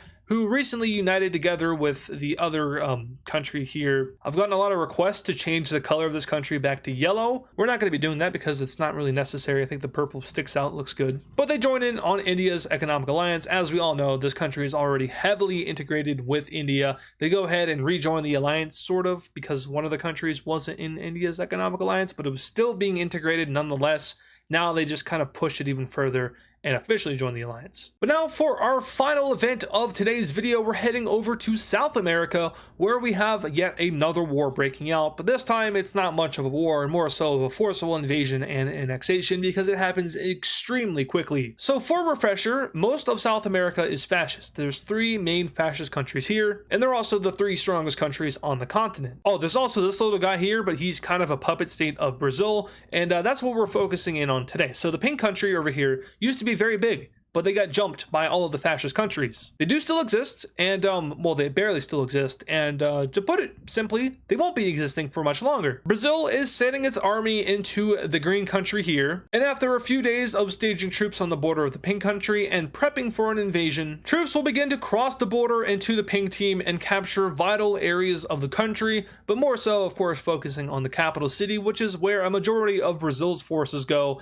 as they capture said capital city, and with that, the country soon surrenders because well, Brazil is the fourth strongest country in the world, and long story short, you're gonna fall anyway. So let's go ahead and take a look at this peace treaty, and in fact, I'm gonna do the peace treaty on camera because I don't think I've ever done that before, but yeah, here's a peace treaty. They're gone. Yeah, it was a pretty simple war. I mean, we all kind of knew what was gonna happen. But at the conclusion of this war, we see that the green country is officially added into the Circle Alliance, which at this point is better known as the South American Fascist Bloc. The name explains itself. I don't think I really need to go into detail about that, but basically all four members of this alliance are also all four fascists. Yeah, the fascist bloc of South America. Anyway, that will do it for all of the events in this video, but there is just one more thing that is remaining to kind of mention, and that is that the dance between America and China, two of the strongest countries in the world, both 1B and 1A respectively, has reached a climax. And the result of this climax is a series of top secret missions that are being carried out by not only the governments of these countries, but some very powerful people who would be considered this world's version of the elites. Because the dance between America and China wasn't always about geopolitics. This entire time, it's also been about elites. Who can control what, and how much money can you make from that while also competing with the other?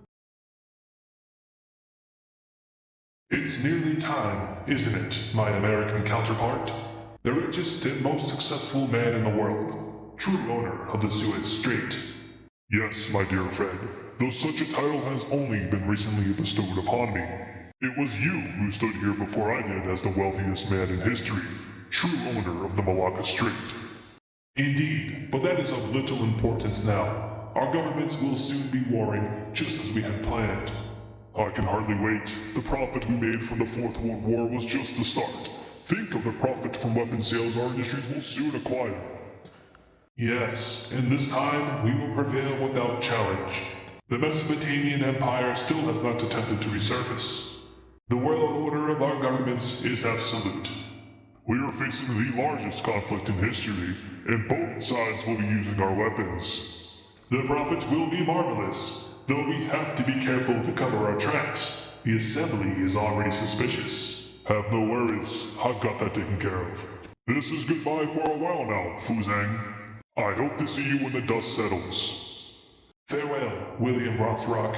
I will soon notify my government of the existence of the NNHRB. Prepare yourself, and may this war be the last before the prophecy is fulfilled.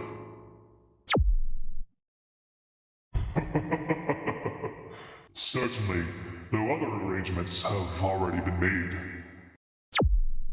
But also, this country here in central Canada was experiencing some political turmoil. As you can see, they are now in orange color, but that is now quickly shifting into a red color, signifying that this country is on the brinks of civil unrest / collapse. And here's what we have happening. It is now being reported that a majority of the people in this country want to join the Unitarians. Before, they just kind of wanted to remain as their own country, but some things have changed in the economic world. It is now definitely more beneficial for them to join the Unitarians than it is for them to remain as they are. Now, the issue with that is that not everyone in this country is as accepting as the Unitarians as other countries are. Part of that stems from cultural and religious values that these people don't want to necessarily give up. They're a little bit less willing to give up what they have, and we're mostly seeing that up here in the northern and westernmost regions of the country. But as for down here, like in the Wisconsin area, people are a little bit more split. Some people want to join the Unitarians, some people want to break away and just have this small little country right here, and some people want to join America because America is one of the richest and wealthiest countries in the world. That will fix all of your economic issues. And the leader of this country has absolutely no idea what to do.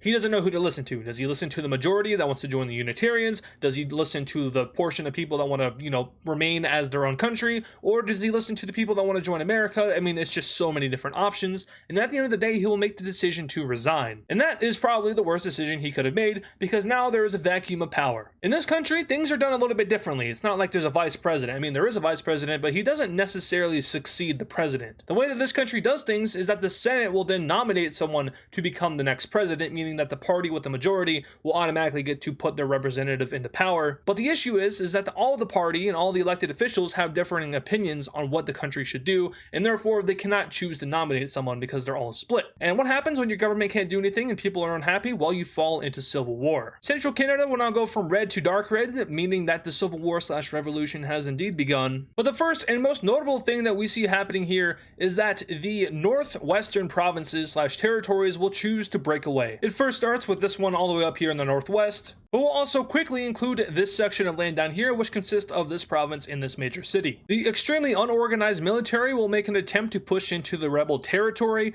but due to lack of logistics and just in general not having any, well, generals, they're only able to take back one major city, and other advances in this region are quickly stalled. And no, it's not because these guys have a super strong army, it's because these guys are just, like I said, disorganized. Quickly though, this will escalate even further, as now the pro-Unitarian provinces and major cities will break away. This is the more populated areas of this country. As you can see, it consists of 4 major cities and the capital, but these guys are the ones that are in favor of joining the Unitarians. The guys over here in the center, they're the ones that want to remain as their own country, and then the red ones up here are the ones that want to break away and join Alaska because they don't want to join the Unitarians. They felt as if the government was going to choose to join the Unitarians, and they wanted no part in that, so they chose to go ahead and choose Alaska instead of the Unitarians. Bold move. Now there is still one little section of land down here, and this is Wisconsin / Michigan, and this is also where a ton of population in this country exists. The people here have very mixed opinions on what's happening. They feel really, horrible that their government collapsed and that they were just kind of left on their own. But they're also very wary of the Unitarians, very similar to the people over here near Alaska. They don't know if they want to join this new society where you have to give up yourself, give up your interests, your culture, your heritage, and join this new hyper-technologically advanced society that is aimed at stopping war and just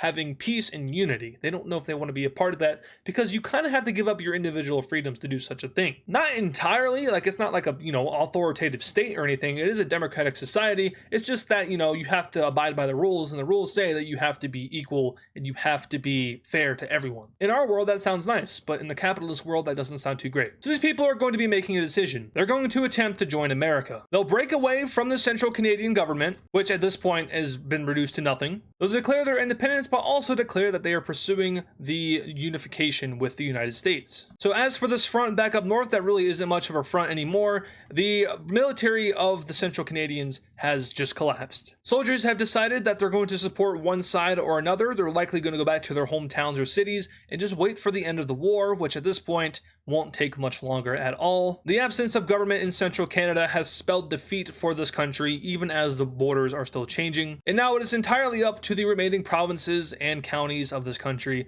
to make their decision, join the Alaskans or join the Unitarians. Now when the pro-Unitarians and pro-Alaskans meet, there isn't any violence between the two, even though they are, fighting for their respective side and the fate of their country. They recognize that there's no point in fighting each other because at the end of the day, both sides are getting what they want. So they'll go ahead and make an agreement. And that agreement looks something like this. They'll divide up all of central Canada, and then as for these guys down here in Wisconsin, they're allowed to just exist. They don't really need them or care about them. Basically, all 3 sides respect each other and recognize that they want to pursue their own path, and that central Canada was doomed to fall anyway. All 3 sides will also allow for all the provinces within this country to vote on their future. So if you want to join Alaska, you have to vote in favor of that. If you want to join the Unitarians, vote in favor of that, so on and so forth. Let's go ahead and see what this peace treaty / agreement looks like. So in part 1 of this treaty, we have this happening. 3 of the provinces over here in the west opt to join in on Alaska, while this major city down here also chooses to do the same. Alaska will pretty much double in size and now reach all the way over here to central Canada. And then in part 2 of this treaty, the rest of central Canada will be going over to the Unitarians. This will include a ton of these provinces over here, as well as a ton of major cities. And then we also cannot forget about all of the northern islands up here in Canada. And then now finally, for the last part of this peace treaty, we see Wisconsin / the upper peninsula area of central Canada join in on the Americas. This was probably the most peaceful area of the fighting because, well, there was no fighting that happened here. They just simply declared their independence and then joined America. And when it's all said and done, these are the new borders of North America. So as you can see, the Unitarians are becoming a very, very big country. But also this was a very, very peaceful war. Now, of course, it was still a war, and there's no peace in war when people are dying. But as far as the outcome and like how everyone's feeling after the war, everyone's relatively happy. Everyone got what they wanted, and a bunch of countries just got a lot bigger. But anyway, now moving away from North America, we're now heading over here to Russia because the warlord is once again making a move. He did take a little break in the last episode, but don't get that mistaken. He's not done just yet. There's yet another country here that he feels should be a part of the Russian Empire, and while he is barred from going into Europe, there's area of opportunity in previous Russian land, and more specifically down here in the Yellow Team. War is quickly declared, and the Yellow Team finds itself in a state of war once more. These guys did participate in World War IV and fought against the fascist powers as a communist power. However, since then, and since the conclusion of their communist government, things haven't been going so smoothly. Now, they have set up a successful democratic government, and that was functioning all right, but it was fairly corrupt. And at the same time, this country had little to no economic growth, which really put it behind a lot of its neighbors. But now, Russian troops were flooding through this country, claiming to be liberators of the people, and in some instances, people do view them as liberators. But at the end of the day, the Yellow Team will be completely occupied by Russia, and soon after, in the peace treaty, they will be fully annexed into the new Russian Empire. At this point, the warlord here has pretty much done it. I mean, this is a majority of Russia's old land. Now, granted, they don't have Poland, which you're not going to get Poland. First of all, they are a major power, and second of all, they're in a military alliance with the Gold Team. And you know, in terms of like rankings, Poland and the Gold Team are fairly similar in strength to the entirety of Russia, because at this point, Russia has consolidated a lot of power. They have gotten a lot of their old population back, and thus have become very popular, or I should say populated. And when you have a lot of people living in your country, that automatically means, you know, more money, as well as more military personnel, and so on and so forth. So Russia has become a very strong country and a top 20 power at this point. Poland and Ukraine, though, together are similar in strength, so that's why they're not going into Europe, and they probably won't be pursuing any other land other than like maybe the Brown Team, because that's like the main area that still needs to be annexed to, you know, reform the old Russia. But who said they're trying to do the old Russia? Maybe they're trying to do their own new version of Russia. We'll have to see. Anyway, now coming down here to Africa, we have a military campaign happening, and interestingly enough, this is a military campaign that is being pursued and carried out by South Africa, a country that hasn't done anything since the end of the last World War. Now, they are a Security Council member, and that means that anytime a Security Council member, you know, goes to war and invades another country, a lot of the General Assembly countries in the AN are going to be super suspicious and, you know, point fingers and so on and so forth. But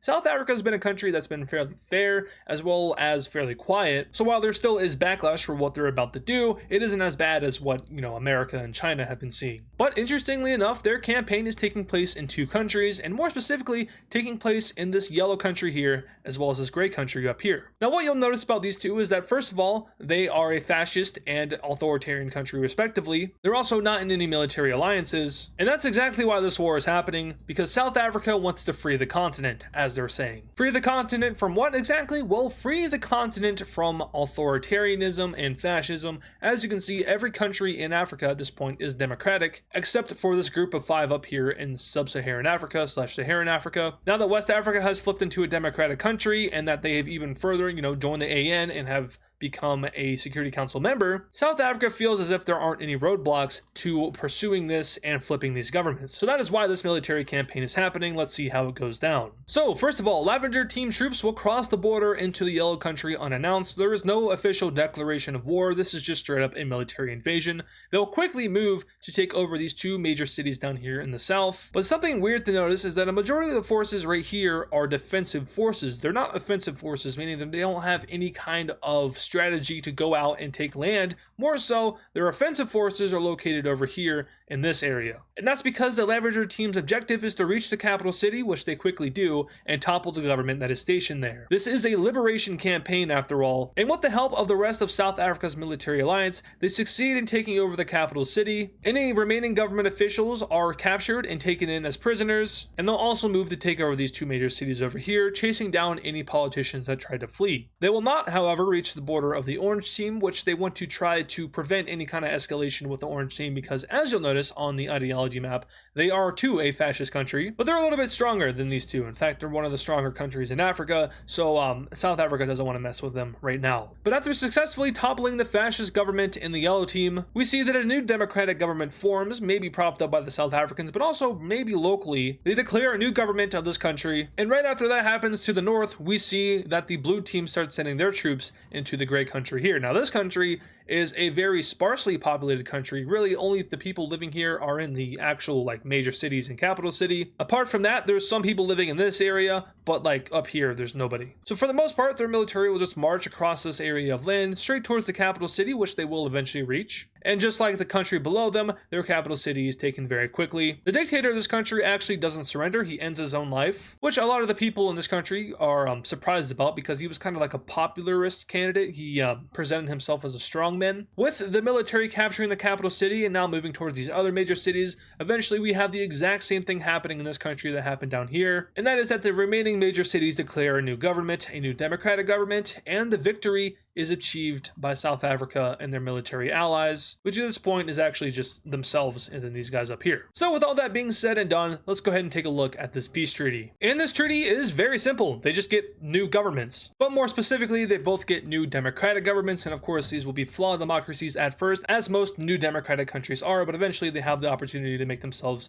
into a solid democratic country, just like South Africa. But apart from their new governments and ideology, they will also both join in on South Africa's economic alliance, and will also additionally join in on South Africa's military alliance. Now, some members of the Assembly of Nations are going to call this imperialism. I mean, America and China have been doing much of the same thing, but South Africa's way of doing it is a little bit different and a little bit more justifiable. These were authoritarian leaders. They didn't care about their people, and these two countries were very weak, very struggling. So South Africa went in there and they freed the people. They liberated the people and brought democracy to them. Some members in the Assembly of Nations are going to like that, and more specifically, the other democratic countries in Africa feel as if this was a good move, whereas some other countries, like maybe the Mesopotamian countries, are going to still look at this as imperialism.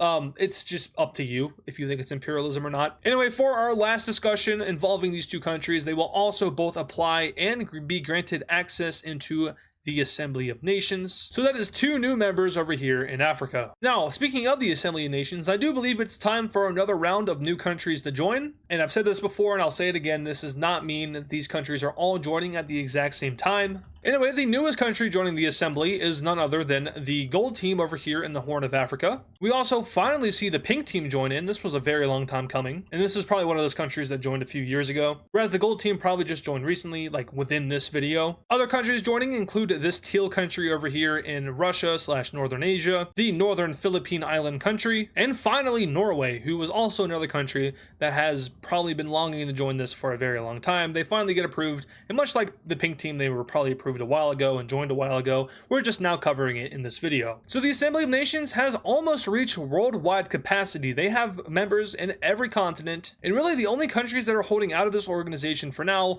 are the fascist countries. So we have the South American fascist bloc, they haven't joined. There's Red Australia over here, they haven't joined. The one remaining fascist country in Africa, they haven't joined. And then also the communist countries haven't joined either. So like over here in Russia, this communist country hasn't joined, or over here in South America, this red country hasn't joined. Similar with this purple country in Central Asia, and then finally Poland is the only communist member of the Assembly of Nations. So it is popular amongst the democratic countries, very clearly. But now we head over here to Central Asia, where we're once again going to talk about some authoritarian states. Now, since the collapse of the Green Team, this region has been relatively quiet, and that is to the surprise of all of us, including me. But peace cannot last forever, and maybe with the discretion of some foreign funds flowing in and some political propaganda being dropped and just maybe some stirring of the pot, things are going to change in this region very soon. And more specifically, these three authoritarian countries are all going to break out into a war over the stupidest of reasons. They want to control the trade route.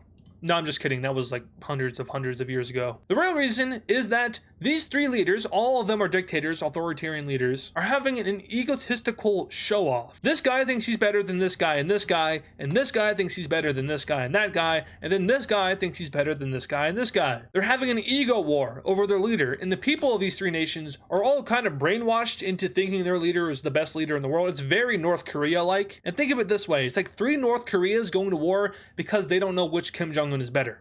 They want to have a fight over the best Kim Jong-un. That's what this war is. It's incredibly stupid. But also, like I said, there might have been some foreign stirring of the pot happening here. So when all three of these countries declare war on each other, like at the same time in unison because it's that serious, it goes crazy. There are people in the streets who are signing up for the military because they believe that their dictator/leader is superior to the other two nations, and they're going to prove it by invading the other two nations and fully annexing them, killing the other two leaders, and making sure so that there is only one dictator over these three countries. And yeah, so the war starts like this. The Gray Team will first send their troops and military across the border towards the capital city of the Dark Blue Team. At the same time, the Dark Blue country will send their troops across the border into this other blue team right towards their capital city as well. And then what we have happening is this blue team sending their troops down towards this major city of the Dark Blue Team and capturing it. And this is some very brutal fighting. It is like chaotic fighting, like they're really killing each other. It's really bad. The AN is like attempting to send in peacekeeping forces to regulate the fighting because it's just so brutal. But obviously these three countries, they aren't in the AN, so they're not accepting any of these troops in. They don't want the AN to get involved. And it's getting to a point where it's like a human rights violation by the amount of people that are dying. Like civilians are like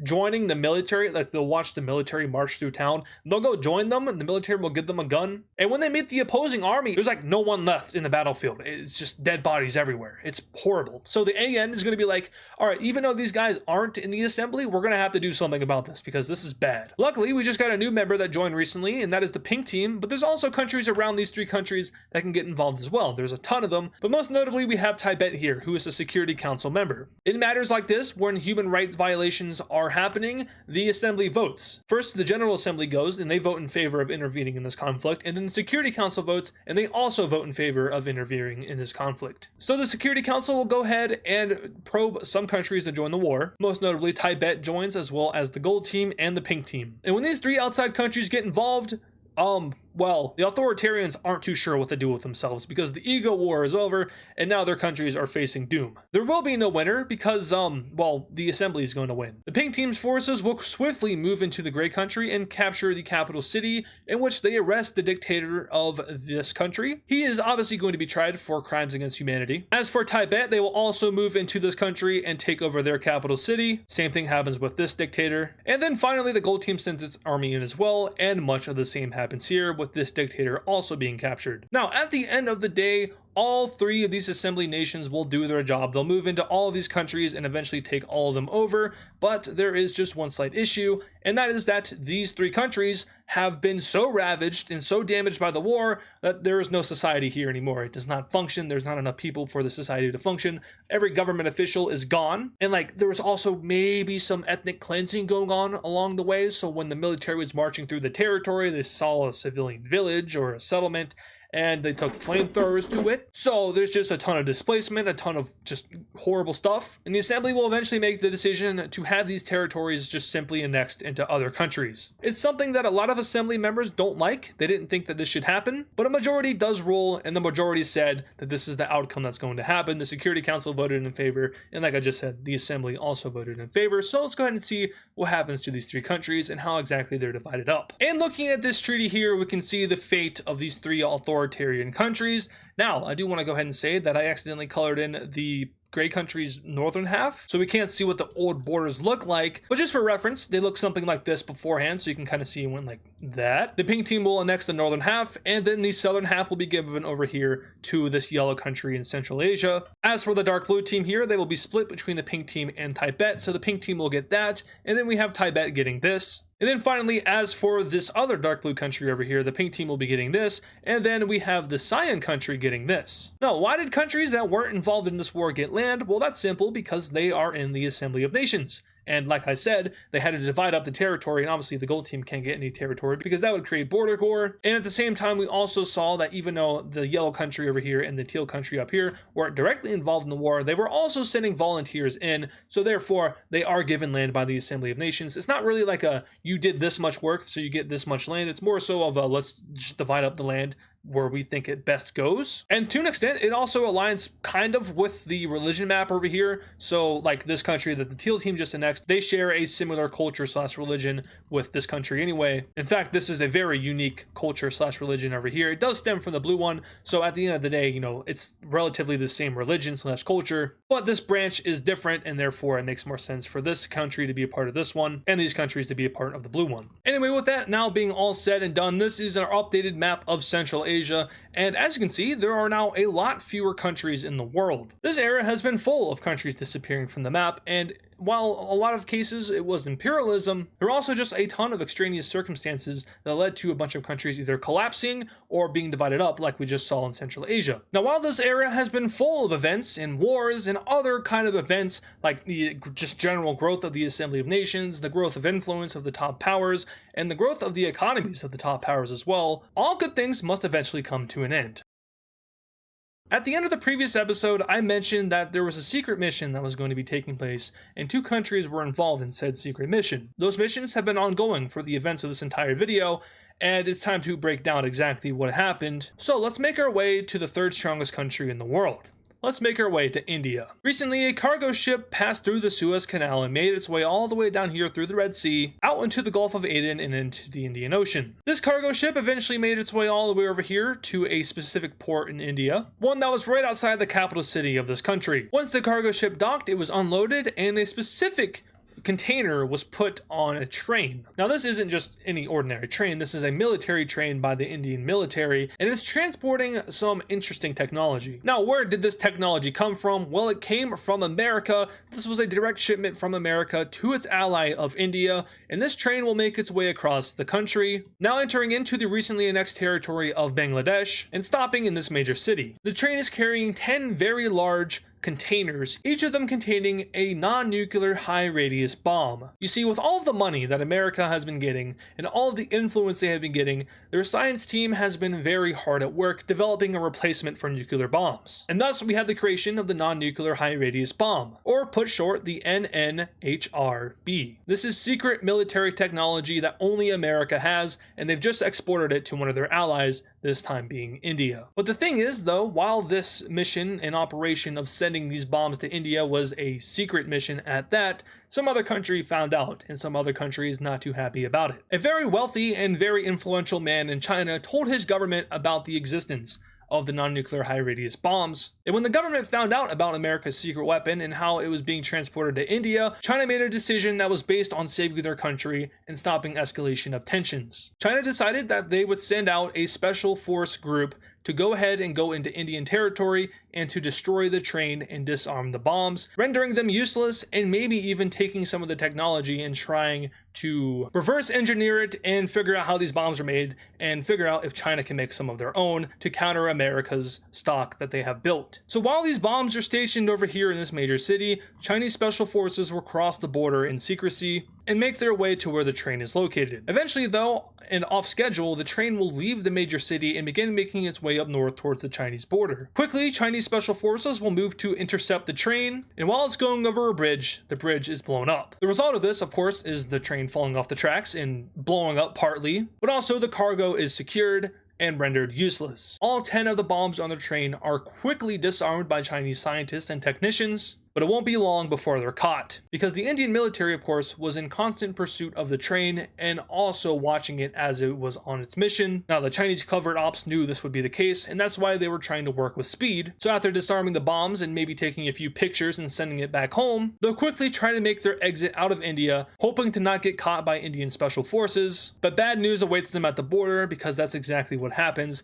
as they are stopped, shot, and killed. The report of the incident and the report of the loss of the bombs quickly reaches over here to India's capital city, and from there a transmission is sent over to America's capital city. And when America finds out that its special technology was destroyed by Chinese special forces in allied territory, well, let's just say the response isn't going to be so pretty. All members of the 3-Point Star Alliance will meet over here in the capital of Norway, and here they will discuss the response to what China has just done. On paper, it's extremely simple. China sent special military forces into Indian territory, destroyed Indian military equipment, and when they were confronted by Indian special forces, they opened fire. Of course, India quickly neutralized the special forces. The Chinese special forces were overwhelmed extremely quickly, but India still suffered some casualties. So what we have happening once again is Chinese forces in Indian territory blowing up Indian infrastructure, destroying American military technology, and also killing Indian military personnel. The leaders of this 3-Point Star Alliance will convene, but a breaking news story is heard from across the world, because over here in China, American operatives were just found in the capital city of China. As it turns out, while China was carrying out their secret mission in India, America was also carrying out a secret mission in China. And while I can tell you why China was doing their secret mission, I cannot tell you what America's secret mission is, and that's because it's not public information. You see, when the American operatives were found, they all took cyanide pills and they all died. No information was leaked by these operatives, and no information was given back to the American government. There was a system in place to where if the operatives didn't respond within an hour, then the American government had to go ahead and assume that they were dead, and that in this case is exactly what happened. It's pretty safe to assume that these guys are American operatives, so the Chinese government will go ahead and press America about this, saying, hey, why did you have operatives in our country? And while America and China are both yelling at each other trying to figure out what exactly is going on, the rich elite of both America and China are also feuding. And when the elites are fighting, things get a little bit out of hand. Quickly, both countries begin to pull investments out of each other, which hurts both of their economies and thus the world economy as well. Then the government begins to take action, as both countries quickly withdraw diplomats from each other. And a few days later, in the capital city of Norway,